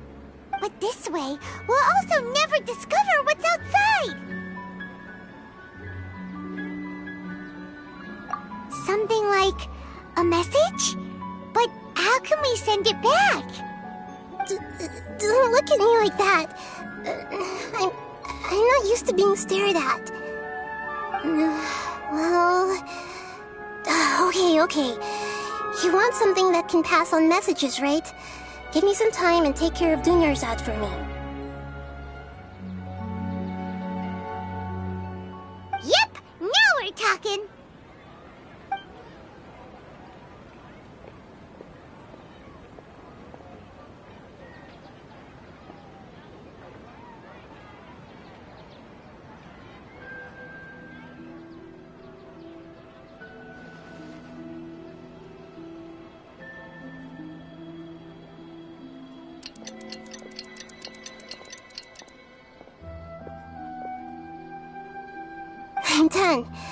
Here you go.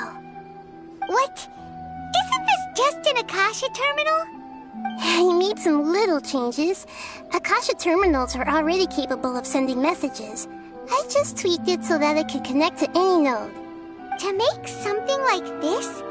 Nahida, you really know the Akasha like the back of your hand. Anyway, we can use this now to record a message, right? Yep. I'll help you save the messages. It should be pretty easy to use. I just can't guarantee the user's status and signal coverage when they're outside the city. We'll never know until we try. At least we're taking the initiative now. Let's go then. Let's expose those sages. All right. Paimon isn't as worried about being separated since it happened once yesterday. But, okay. See you tomorrow, Traveler. That covers everything that's happened so far.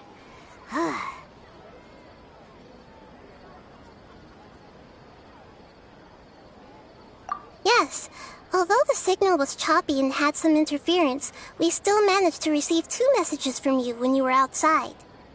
Okay, now that you understand what's going on, let's hear the messages together.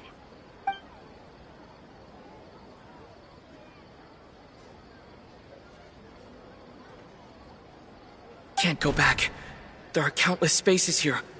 Our Sabzeruz festival in Sumeru City is just one of them. I've entered another space. Before me are flowing sandstone and howling fish. Impossible and surreal sights. All these spaces are empty except for the occasional ones that contain mute puppets rather than people. I can't sense any human presence.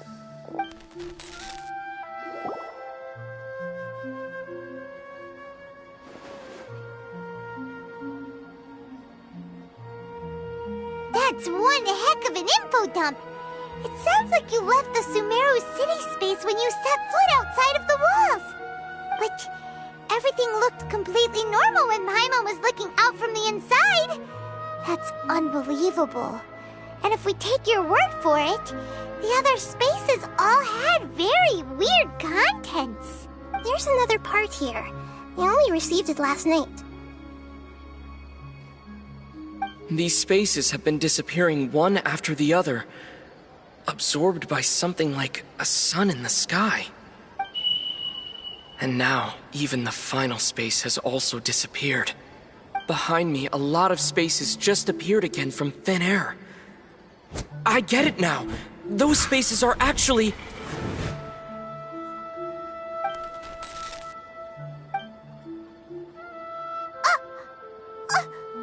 Why did the message end right there? What did the Traveler want to say? What are those spaces? Probably because yesterday just happened to end at that moment. Oh, right. Paimon did hear a beep from the Akasha. Did it come from here or from the message? The message. It should have come from the Traveler's Akasha terminal. After the beep, Traveler said even the final spaces also disappeared. Traveler, what do you think that final space could have been?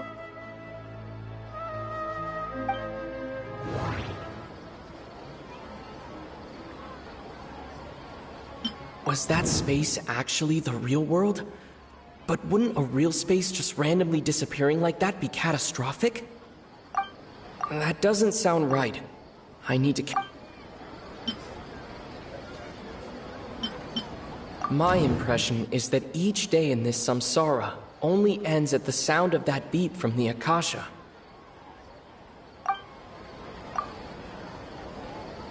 Oh, so that's what it is! After the sound of the beep, the final space, the Sabzeruz festival, also disappears, and we're taken to the next day. Later on, Traveler also mentioned a bunch of new spaces materializing behind them. Do lots of new spaces appear every day? Paimon's head is spinning. Just what are these spaces anyhow? Well, consider this.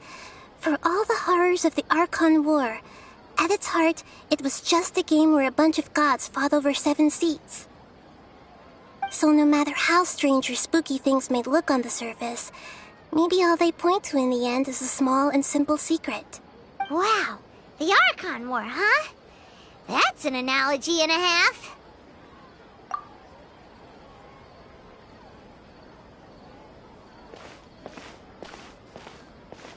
Hey!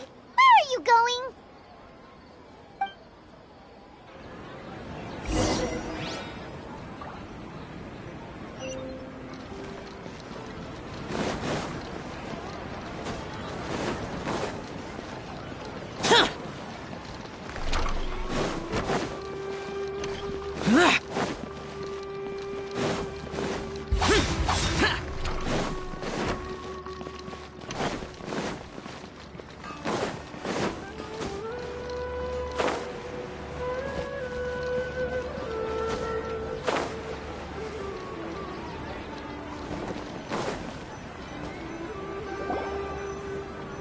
Do you want some alone time to think? Alright then, Paimon won't disturb you.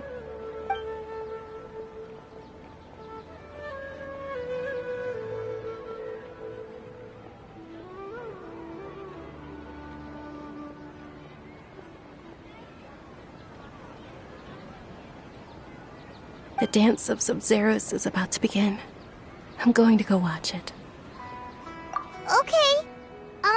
Why don't you go ahead, Dunyarzad? We still have some other stuff to do first. Okay then. See you later. Have you figured it out yet, Traveler? Time is ticking away. Awesome! What is it? Paimon wants to know. Oh, wait, no. Let's meet up with Nahida first. You can tell us both together. This time, we're gonna get to the truth.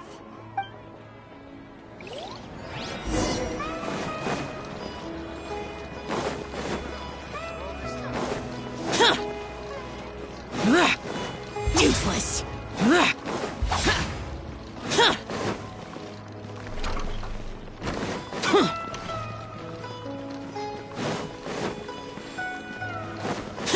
Useless.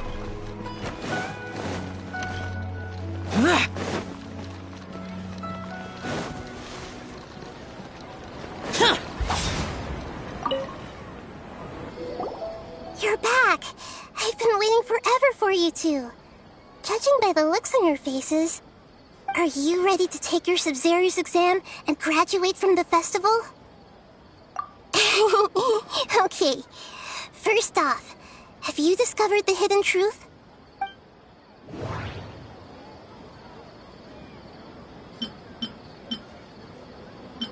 People in Sumeru don't dream. What a strange phenomenon.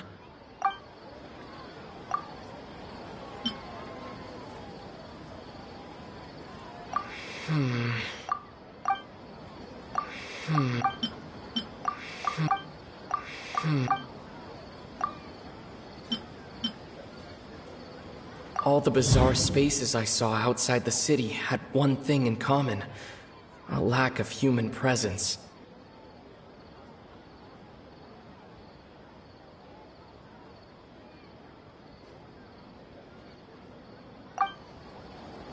Those spaces remind me of dreams, like the one I had in the Avidia Forest, except these have no... That doesn't sound right. The moon illusion. That doesn't... We've already experienced the That doesn't... We've already experienced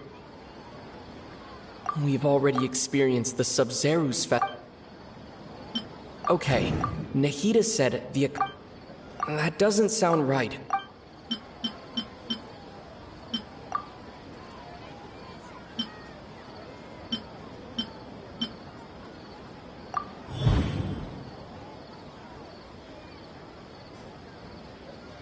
We are all in a dream. It isn't that the people of Sumeru don't dream. Rather, the Akasha is taking their dreams from them. People in Sumeru think they don't dream, but the truth is the Akasha steals their dreams without them knowing it. And those spaces with no human presence are stolen dreams without their host. That would explain why they sounded so weird when he was trying to describe them. Huh. So people in Sumeru do dream after all. In fact, we're all in one big dream together right now. Correct answer. Now, how did you conclude that the Akasha is capable of this?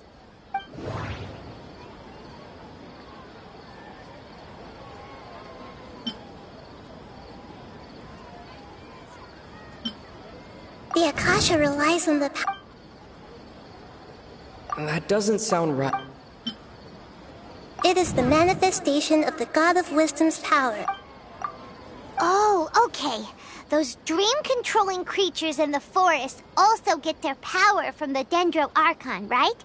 That would explain why the Akasha has the ability to control people's dreams, too. But is stealing everyone's dreams really how the Akasha compiles their wisdom? Isn't there anything more to it than that? Dreams are fantastical, complex, and full of imagination. People's brains are the most active when they're dreaming. In other words, dreams are rich bundles of human wisdom. So in other words, the complete opposite of how Hypatia understood it. Paimon remembers her saying that the sages think dreams are foolish delusions, and the fact that no one dreams is a blessing from Greater Lord Rukkhadevata. So it was all a dirty trick? The real story is that the sages from the Academia are using the Akasha to steal people's dreams for their own use, huh? Oh? By the sounds of it, you understand the current situation pretty well. So then, what about the Samsara?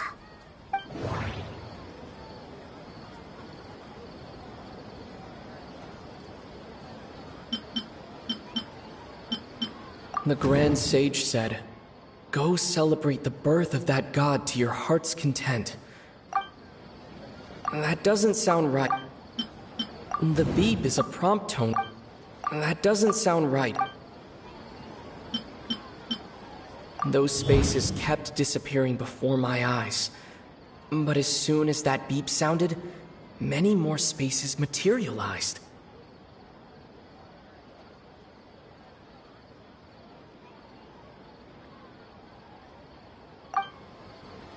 Those dreamscapes kept vanishing, but as soon as that beep sounded, more new spaces appeared.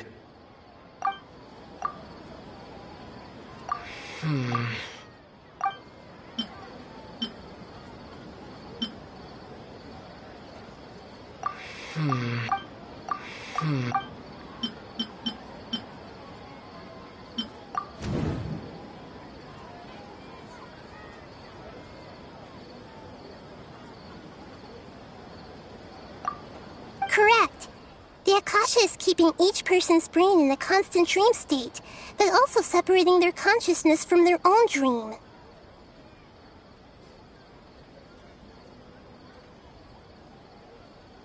Their disembodied consciousness is placed inside the collective dream of the Sabzeruz festival along with everyone else's, while their now vacant dreams are harvested by the Akasha.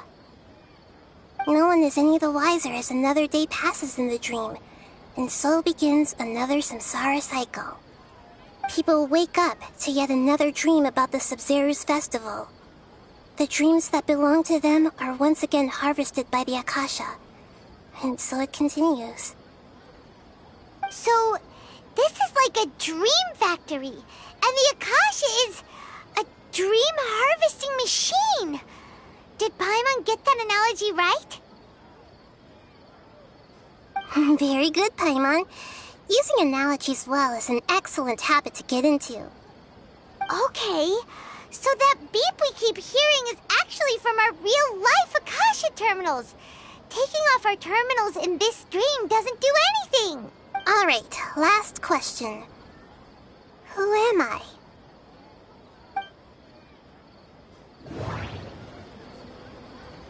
They say that alchemical divination is the Dendro Archon's divine revelation. So then, if Nahida has referred to herself as the moon...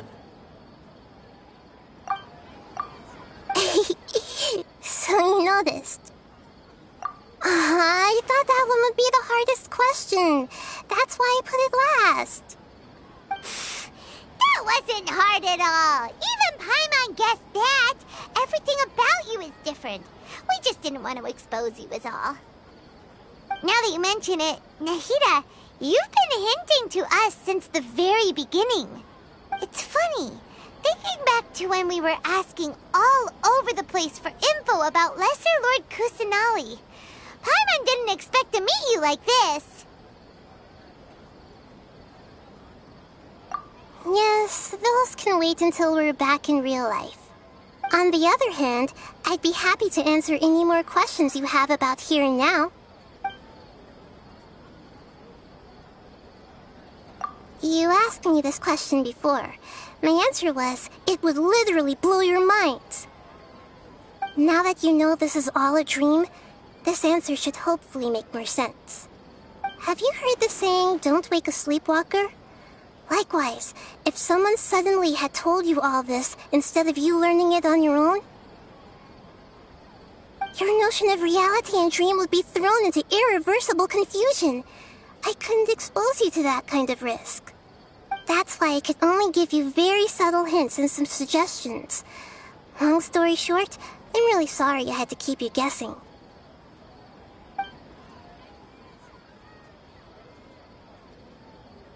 Firstly, this dream we're in is completely based on reality. People have already experienced this Sabzeruz festival, so it would be very difficult for them to find anything that strikes them as surreal. Secondly, you're probably wondering why people don't have any memories from earlier samsara, right? That's because people don't remember their dreams most of the time anyway. And in any case, their actual dreams are being taken away from them by the Akasha. So whenever they wake up in this dream of the Sabzeruz festival, they don't remember anything from their previous identical dream. That reminds Paimon. Traveler had a dream when we were in the Avidia forest, but couldn't see what it was about after waking up. Is that an example of what you mean? Yes. Only after receiving the blessing of Dendril can a person gain the Dendril element's dream-enhancing power.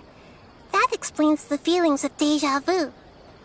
Meanwhile, everyone else has no idea that they are in the Sabzeruz Festival Samsara, while their dreams are stolen from them over and over again. Can humans really keep dreaming forever like this? Will it ever end? And if so, when?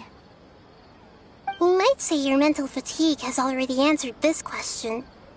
Eventually, there's only so much that people can tolerate. Especially those whose health is compromised to begin with, like Dunyarzad. This relentless exploitation takes an even harder toll on them. People's lives are at stake here, and nobody knows a thing! We've got to put a stop to this! I know, right? Why did they have to base this dream on my birthday? Could it really just be a coincidence? Even you don't know the reason? Wow, now that's strange. The Academia sages are determined to harvest lots of dreams in a short time, no matter the cost. They have to be up to no good.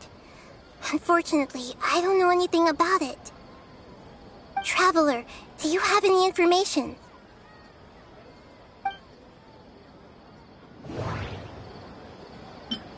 The Grand Sage said, "Go celebrate the birth of that god to your heart's content." Celebrate the birth of that god? Could it mean...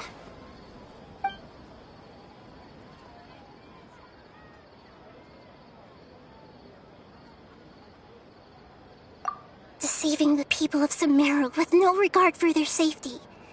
No matter what they're trying to do, this is unforgivable. After we end the Sabzeruz Festival Samsara, we have to look into them. How can the sages of the Academia do this behind their Archon's back? This is ridiculous! In the end, I'm just the moon. The real sun is long gone. A sun and a moon? Nahida's talking in riddles again. Oh, we're out of time today. I'll tell you how to break free of the samsara tomorrow. See you then.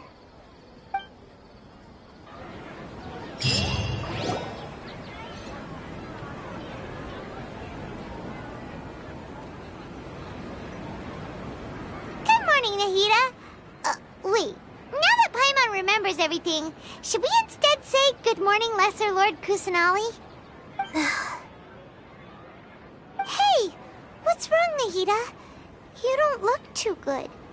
I'm afraid that what you're thinking right now is correct. Did Dunyarzad already disappear? No way! Are we too late? The real Dunyarzad's consciousness has indeed disappeared. It can no longer endure the constant dream harvesting. Paimon can't believe it. Wait, so what about that other Dunyarzad? Just what is she? Is she also going to disappear? She's actually something like a puppet, but not completely. The real Dunyarzad's consciousness could no longer keep playing her role in this dream. So another Dunyarzad appeared to replace her in the dream. Just like the grass and the trees, that Dunyarzad is just a building block of the dream that helps to keep it going. But personality-wise, she's nothing like the real Dunyarzad. Puppets are stiff, and can't copy a living person's vitality. After all, they're just there as filler. You know, speaking of which, the old Dunyarzad might not have been too different from a puppet. Dunyarzad truly believed that she met you within her consciousness, and it was you who inspired her. So you do remember her after all. Yes. Back then, her family was overly protective of her. No one cared about her personality or thoughts. It was as if she only lived to stall her Elazar. I just gave her a little wisdom so she could look at life in a new way. So that she could be her own person. But even so, she's still... far from it. I'm still a long way off from being a real Archon. I couldn't even save her. If I were a competent Archon, I wouldn't have let my most faithful follower die at the Sabzeruz festival with so many regrets. Please don't beat yourself up over it, Nahida. It's the sage's fault, and theirs alone. I'm not beating myself up. All I did was to rationally observe the distance between myself and a real Archon. Don't be like that, Nahida. Even real Archons are still allowed to be sad. To prevent more tragedies like this, we must end the samsara as soon as possible. Great, but how do we do that? Although the Sabzeruz festival dream is under the Akasha's control, only humans can dream. Even the Akasha is unable to create them. That means this dream belongs to a host who created it. Huh? So, how should we find that person? Well, if this is someone's dream, then everything here must come from deep within their consciousness. Which means, with the power of imagination, they can change anything in this dream. Imagination? What do you mean by that? Imagination means breaking through what you perceive as normal. Like when the server at a tavern brings a plate to you, you'd naturally assume that food is on it. However, if you're the dream's host and you become aware that you're dreaming, when you imagine gold and more on the plate, the dream will respond in kind, and the server really will bring you gold and mora. But right now, our host is unaware that this is a dream. No matter how many times they're served, it will always be food. Find some way to make that person realize that they're dreaming. Usually, once that happens, the person will wake up and the dream samsara will be broken. How are we going to find them, though? If it could be anyone, it'd be like looking for a needle in a haystack. And Even if we did find them, how are we supposed to make them realize they're dreaming? After all, like you said, don't wake a sleepwalker. It's extremely difficult, yes. But the only ones who can do it are you two. Remember, everything you've achieved up to this point has all been for the sake of finding the host and ending the samsara. As for me, during this time, I'll be out of town. Out of town? Are you going to that place full of dreams where the Traveler went? Yes. I want to try something. There must still be a small wisp of possibility. Hurry and go. Dreams are supposed to be fantastical, romantic, and full of pleasant surprises. Unnecessary things like this samsara need to end. Paimon's still a little upset that we've come this far only for Dunyarzad to... She was such a good person, with such a simple wish. But fate was against her. Yeah, saving Dunyarzad is what kept us going this whole time. But we mustn't lose hope, Traveler. Dunyarzad would definitely want to see us save everyone else. So let's break the samsara for her sake. Paimon's wondering, do you think the sages would get one of their own to be the host of this dream? Feels like it would be easier to control it that way, no?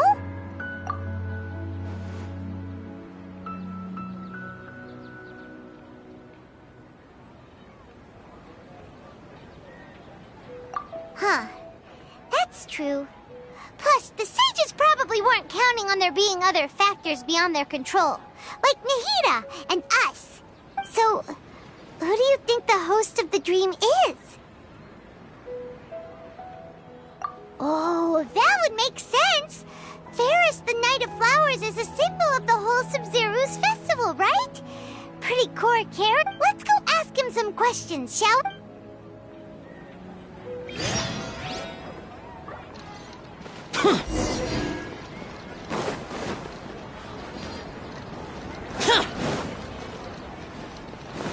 Boring!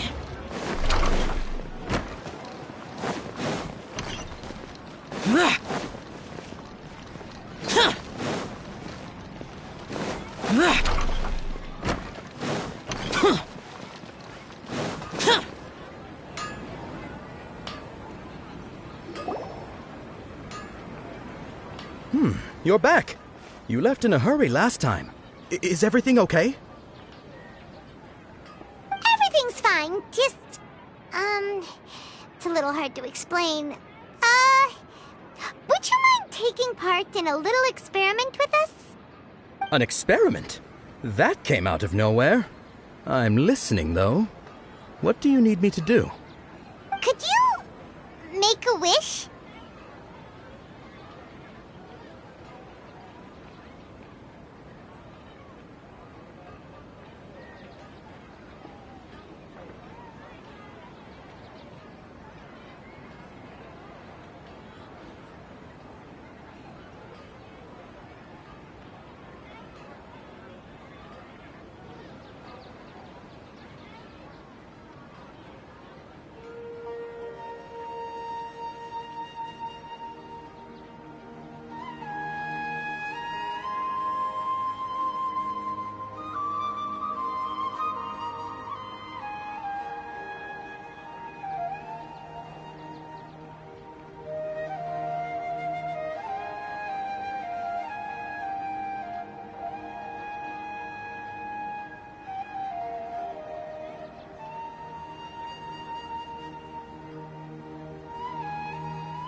You want me to make a wish?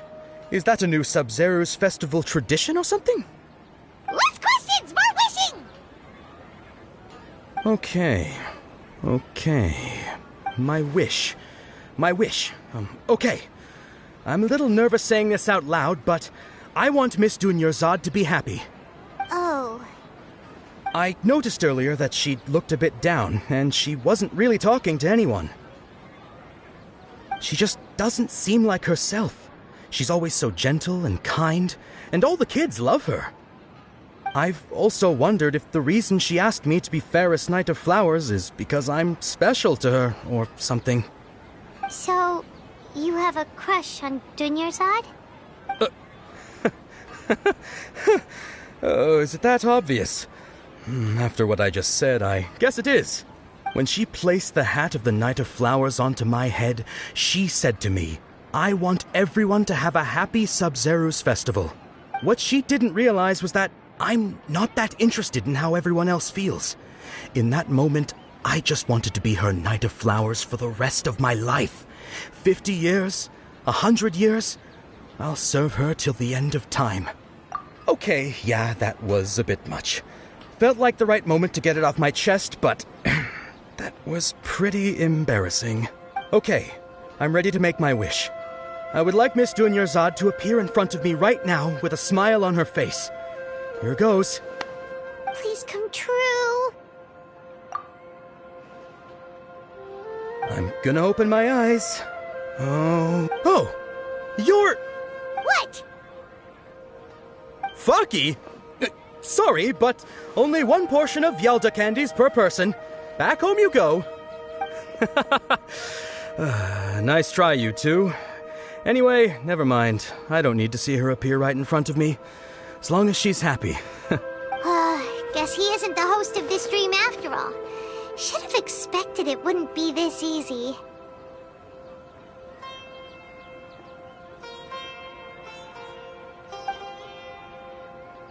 It seems like everyone who knows Dunyarzad loves her, but none of them has any idea that she... My lady, step back. That sounds like Dia! Oh, right. This is when Dunyarzad bumps into the kidnappers. Huh? But Dia can handle them. Hey, Traveler!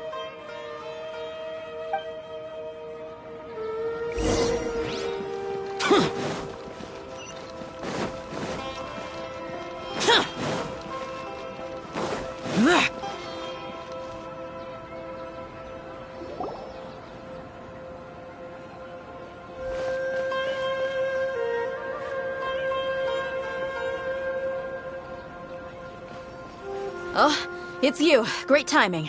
Please take... Hey, this is my job. The homie Yannis pay me, not you. You... fine, alright. Knock yourself out. Why are you so worked up anyway? It's not like I don't trust your fighting skills. Anyway, watch yourself. So you got yourself some backup. Suit yourself. You're going down. That's close enough. Feeling lucky today? Rain outlines your fate. I'll be back. Together.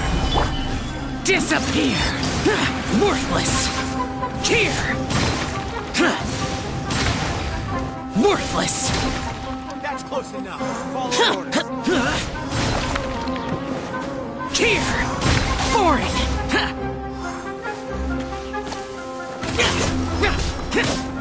I'll be back. Traveler, were you just taking your anger out on those guys? You and Nahida both. Dunyarzad wouldn't want to see you two like this. Oh, and speaking of her, Paimon just remembered something. Remember how during the first Sabzeruz festival, before the Samsara started, we came here with Dunyarzad because she wanted to pick something up? She said it was because she had forgotten something. Okay, so Paimon's memory is working so far.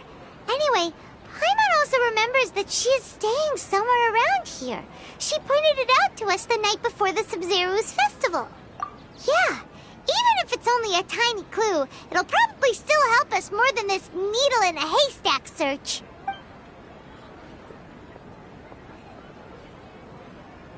place. It's rude to enter other people's spaces without permission, but desperate times call for desperate measures. Hey, the windows are unlocked. Okay, Paimon's gonna take a peek inside.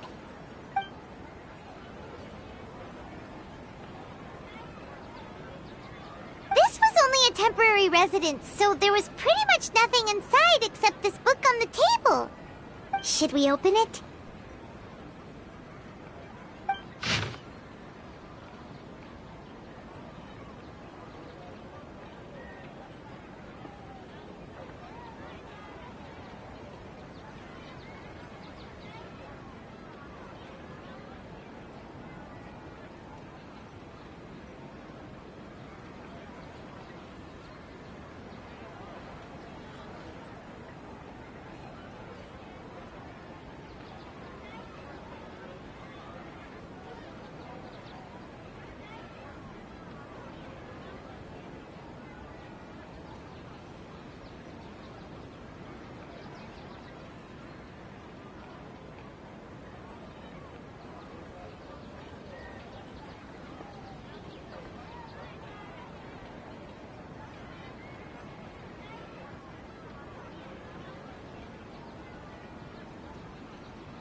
Wow, Dunyarzad wrote all of this. Sounds like she was always thinking of us even while we were away. Even though she was also busy preparing for the Sabzeruz festival and had all her health problems to worry about. She must have wanted to give this to us as a gift on the day of the Sabzeruz festival, right? If we hadn't found this book, we never would have known. But now that we know, we can't even thank her. Hey! Where are you off to now?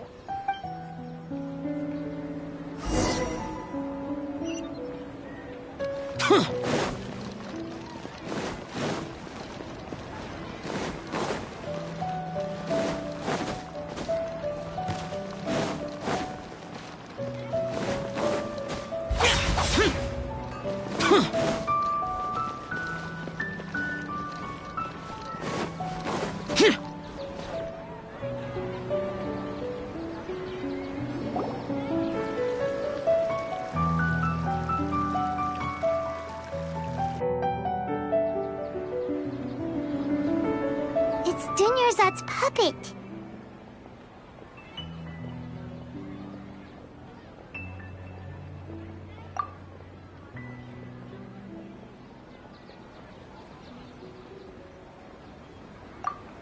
Traveler? You must be exhausted. Come to think of it, we've been stuck in this place for a really, really long time. Heck, even the last time we were chatting happily with Dunyarzad feels like an eternity ago.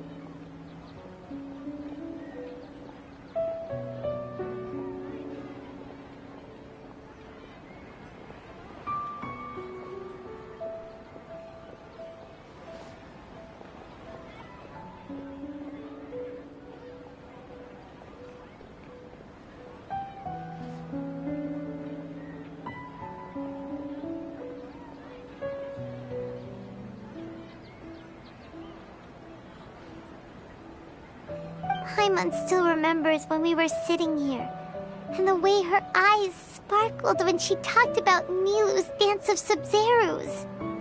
There will always be frustrations in life, but I know that the point of living is not to leave behind any regrets.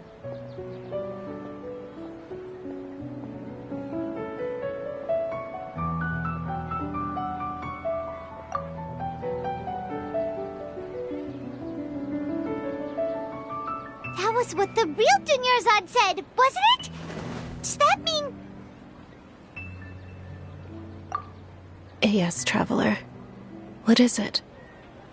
Oh, so she's still just a puppet. But just now, how come... What? Where are we going this time?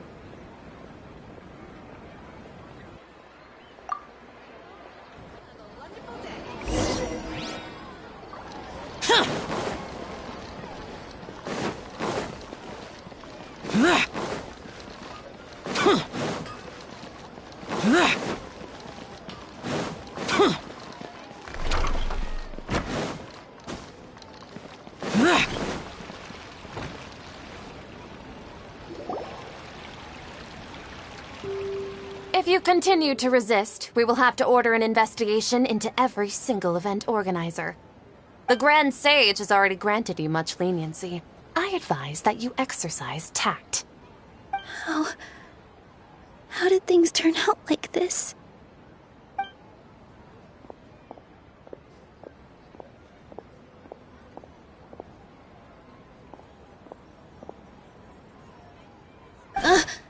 Traveler? You don't have to get involved. He's a sage from the Academia. I don't want to drag you into this. Traveler? Traveler? What the heck are you doing? If you get arrested by the Academia, that's another day gone to waste!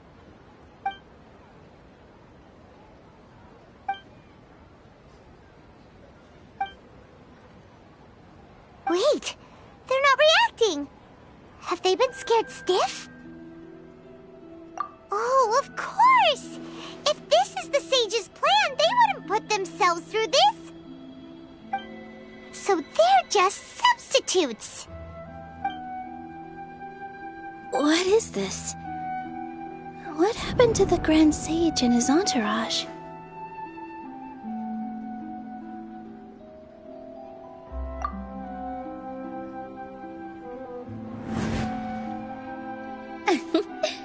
Like I said, they symbolize the goddess of flowers. It's just a shame that all the real Padisaras went extinct after her death. Yes.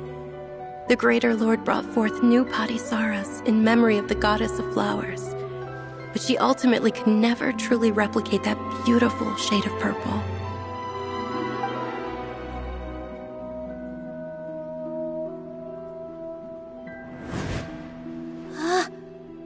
Beautiful shade of purple. Aren't these flowers real Padisaras? Just like the ones from the legend? I didn't even notice. Dunyarzad, did you find these? But didn't you just say all the real flowers went extinct after the goddess of flowers passed away? So, how? Yeah. What's going on here? Huh? You guys are acting weird. But okay, I'll try.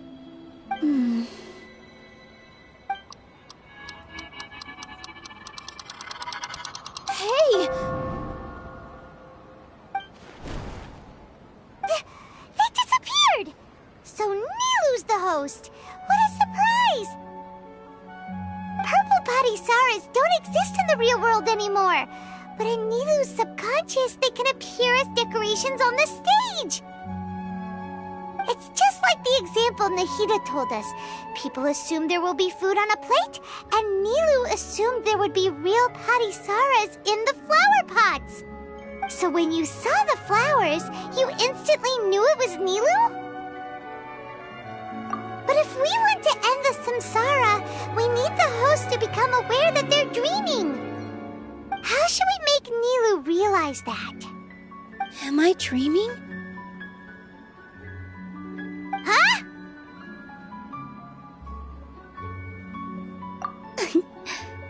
So I'm right. Is this Lesser Lord Kusanali responding to our celebration of the Sabzeruz festival? Wrong guess, but you aren't completely wrong either. The point is, what made you think this is a dream? As far as you know, people in Sumeru don't dream, right? Yeah, But have you heard the tale of the first sage?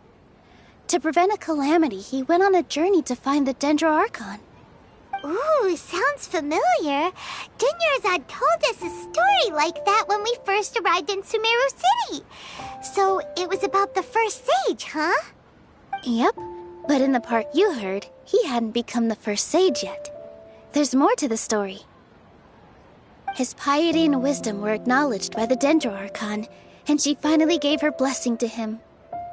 All kinds of spectacular scenes appeared in front of the first sage, as if all the knowledge in the world was being painted onto a canvas right before him. He was captivated. After who knows how long, he mastered all the knowledge he could comprehend. Afterward, he said to the Dendro Archon, "I miss my parents, my wife, and my children. I've been away from home for far too long. They must be worried." The Dendro Archon smiled. The next second, the sage found himself lying in his bed, as if he had just woken up from a dream. His wife, lying next to him, said, "You're off to search for the Dendro Archon today, aren't you? Have a safe journey, my love." In the end, the first sage took care of many disasters in Sumeru City and founded the Academia. What a happy ending. So, the first sage was dreaming ever since the beginning of the story? He never went on his journey? Yes, but his faith and determination were conveyed to the Dendro Archon, so she blessed him in the form of a dream. Paimon understands where you're coming from now.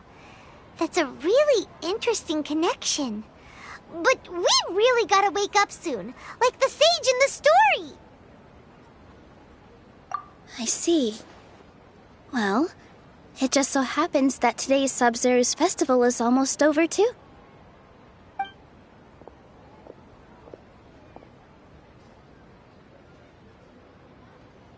Since we're in a dream, let's make this final dance of Sabzeruz as beautiful as we can.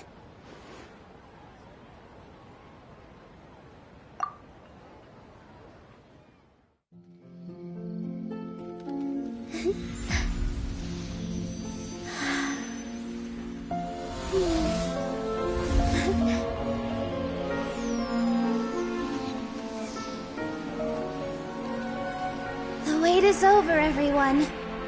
I dedicate this to our god, the dance of Sabzeruz.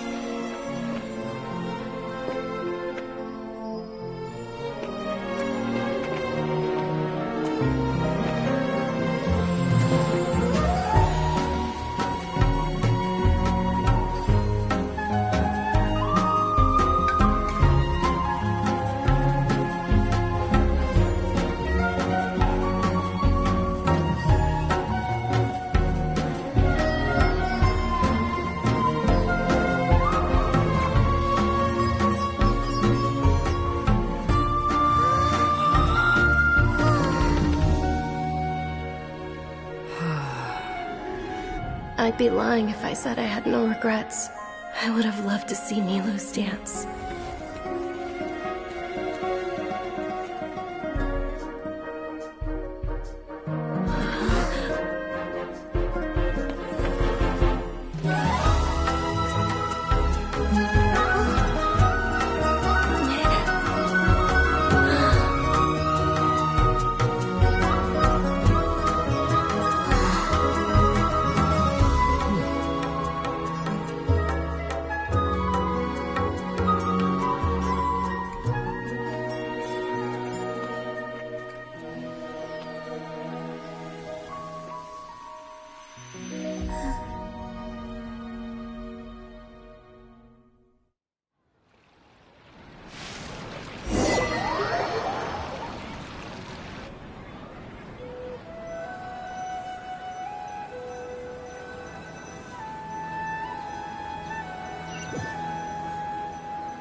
Good morning, traveler. Oh, Paimon feels like she's been asleep for the longest time. Paimon's head feels super heavy. Did we oversleep? Do you even going to sleep last night? Paimon thinks it was after the Sabzeruz festival. The Sabzeruz festival! Have we finally escaped from the Sabzeruz samsara? Quick! Take off your Akasha terminal!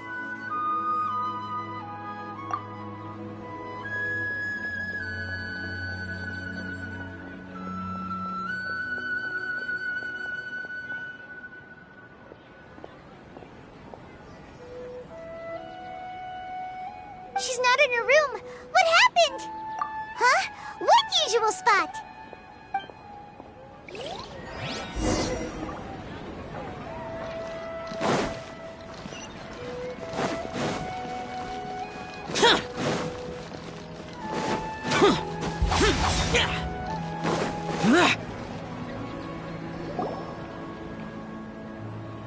Well done, Traveler and Paimon. And thank you, Dunyarzad, for organizing the Sabzeruz festival for me. I'm sorry, who are... Dunyarzad! You're okay! Oh, don't scare us like that! Oh, Traveler Paimon. I have something amazing to tell you. I just had a dream, and I saw Nilou performing the dance of Sabzeruz.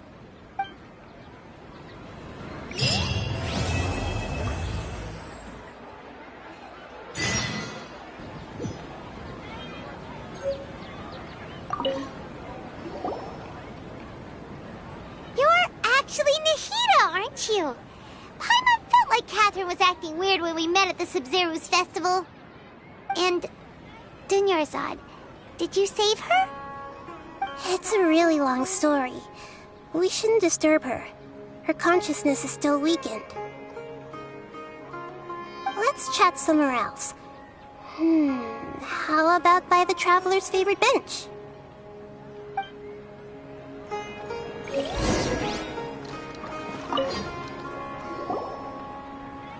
What's going on? Why are you two so excited to see me? Hasn't it only been a night? It's actually been much longer than that. Oh? Strange. Was I really asleep that long? No wonder I have such a headache.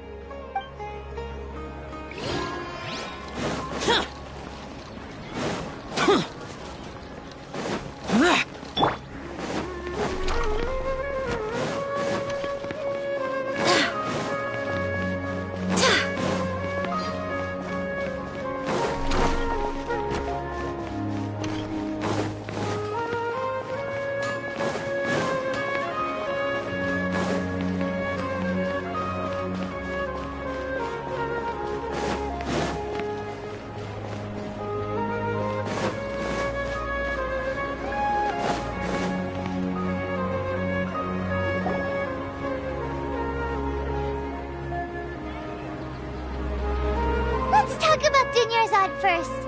It's such a relief that she's all right. After we parted on the last day of the Sabzeruz festival, I left the city and saw what the Traveler had described. Among the countless dreams, I found one that was growing fainter and fainter. This proved my suspicion. Once Dunyarzad could no longer bear the Akasha harvesting her dreams, her consciousness began to dissipate. But this also meant it escaped the Akasha's control. Such a small fragment of consciousness can't last for very long, though. It will return to its original dream, where both will gradually fade until they completely disappear. I used all the power I had to keep her dying dream alive as long as possible, but it still wouldn't have lasted for much longer if it hadn't been for you two breaking the samsara. So it looks like we did manage to save Dunyarzad in the end. And not a moment too soon. Huh? Why are you two smiling so happily? I thought you'd be so moved that you'd start crying. I need to spend more time observing human emotions. Both are fine. Everyone reacts differently.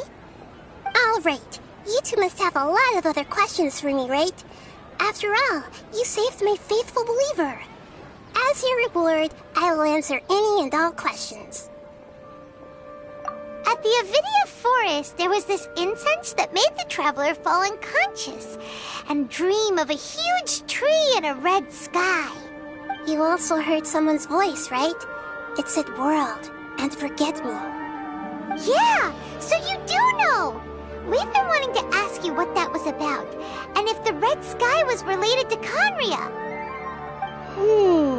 It seems like the traveler established a connection to Irminsul.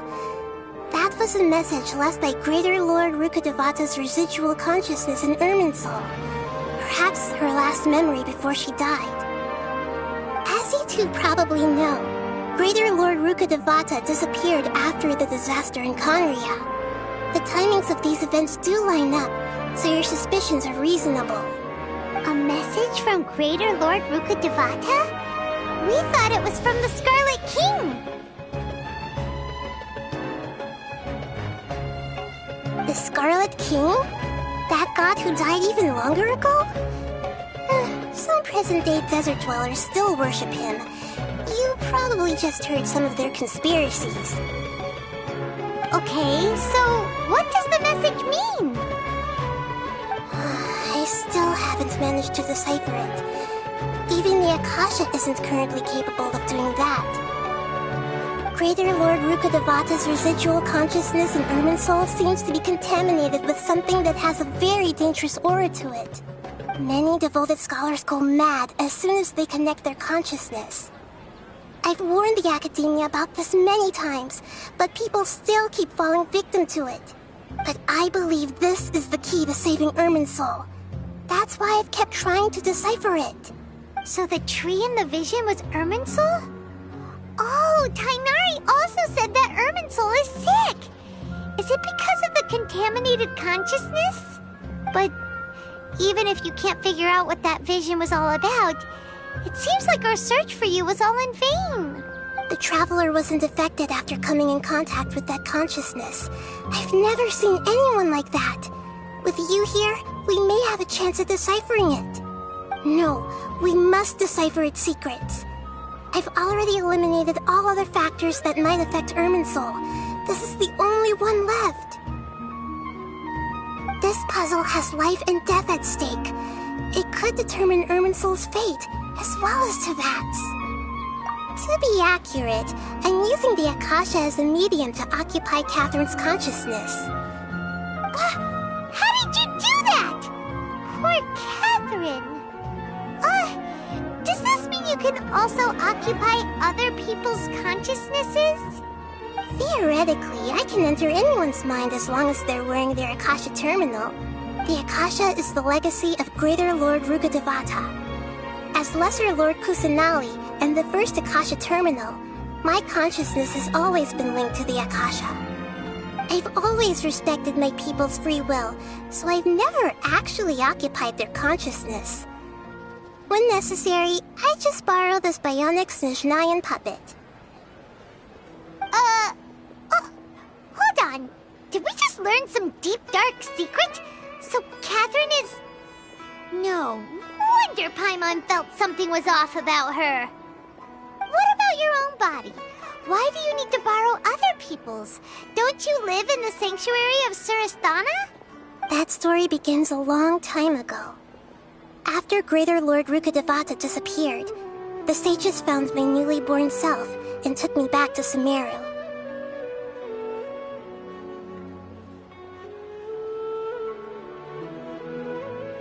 At that time, I was young and weak. The sages kept me in the sanctuary of Surasthana, ostensibly for the sake of protecting me. But I've hardly heard from them since. However, I do understand that they had hoped to find Greater Lord Rukkhadevata instead of me, a symbol of her passing. So, the sages basically put their new Archon under house arrest? How dare they! Why don't you teach them a lesson, Nahida? In some ways, they aren't wrong. Greater Lord Rukkhadevata was omniscient and omnipotent. Even after her death, the Akasha is still empowering this nation. And I I'm still really far away from being able to call myself the God of Wisdom. Moreover, the Academia is also more proficient at governing this country. My existence has little meaning. Yeah, you got a lot of believers. Just look at the Sabzeruz festival. Everyone who showed up truly loves you. Thank you for the kind words. But I honestly don't need physical freedom as long as I can connect my consciousness to the Akasha. Trying to find a way to save Irminsul is my life's mission and top priority. I will work on that, and try to live up to being a deity in the meantime. Every once in a while, I will also take up the duties of the God of Wisdom and enlighten a lost soul here and there. Doing all that should be enough. There's never been any big problems with the Academia's governance of Sumeru. This is the first time I've seen them step out of line. I wonder what caused them to go down this path, and what they hope to achieve. Even though the city's residents haven't noticed anything strange, if the Traveler hadn't broken the Sabzeruz samsara, the situation could have become dire. I tried to do some investigating in the Akasha, but I couldn't find anything suspicious, and all the people of interest seemed to purposely avoid wearing their Akasha terminals. I think they're deliberately trying to hide something. Oh, that reminds Paimon. In Gandharvaville, there was a sage who had invited Kainari to join some kind of project. Could it be related? Regardless, I need to first investigate the sage's motives, make things right, and punish them if needed. But I'll have to be discreet, or they'll see me coming. You mean how the Akasha stops you from having dreams? Yeah, it's been such a long time. No one's noticed something's up? It's not that no one noticed. It's more like no one cared. Ultimately, it's all rooted in the sage's misdirection. Misdirection? The sage has convinced everyone to believe that being unable to dream is a sign of rationality and wisdom. Not dreaming is a badge of honor in Sumeru. Even if the truth is that their dreams are being reaped by the Akasha. With their propaganda in place, the sages can maximize their use of the Akasha to facilitate their research. Besides, Greater Lord Rukkhadevata must have created the Akasha in the hopes that it could be used to its full potential. That's why I've never come out strongly against this. Anyway, the perspective advocated by the sages drowned out any voices of doubt. By now, even those who never use Akasha terminals find it too shameful and embarrassing to talk about their dreams. Got it! I hope my answers were satisfactory, seekers of knowledge. To be honest, maintaining Dunyarzad's fading dream took a lot of mental energy. I think I may need to rest for a while. Oh, and you don't need to worry too much about the sage's activities for now. The Akasha won't be able to conduct another project on the scale of the Sabzeruz samsara in the immediate future. Go and get some sleep. Leave everything to us. What a relief. This is truly the most exhausting birthday I've ever had. Traveler? Paimon? Why am I here? Do either of you know? Maybe you were sleepwalking. You know you can't wake up a sleepwalker. We happened to walk by, so we thought we'd wait for you to wake up. I see. I should visit my maintenance personnel sometime. Oh, I'm fine. I better go. Thank you.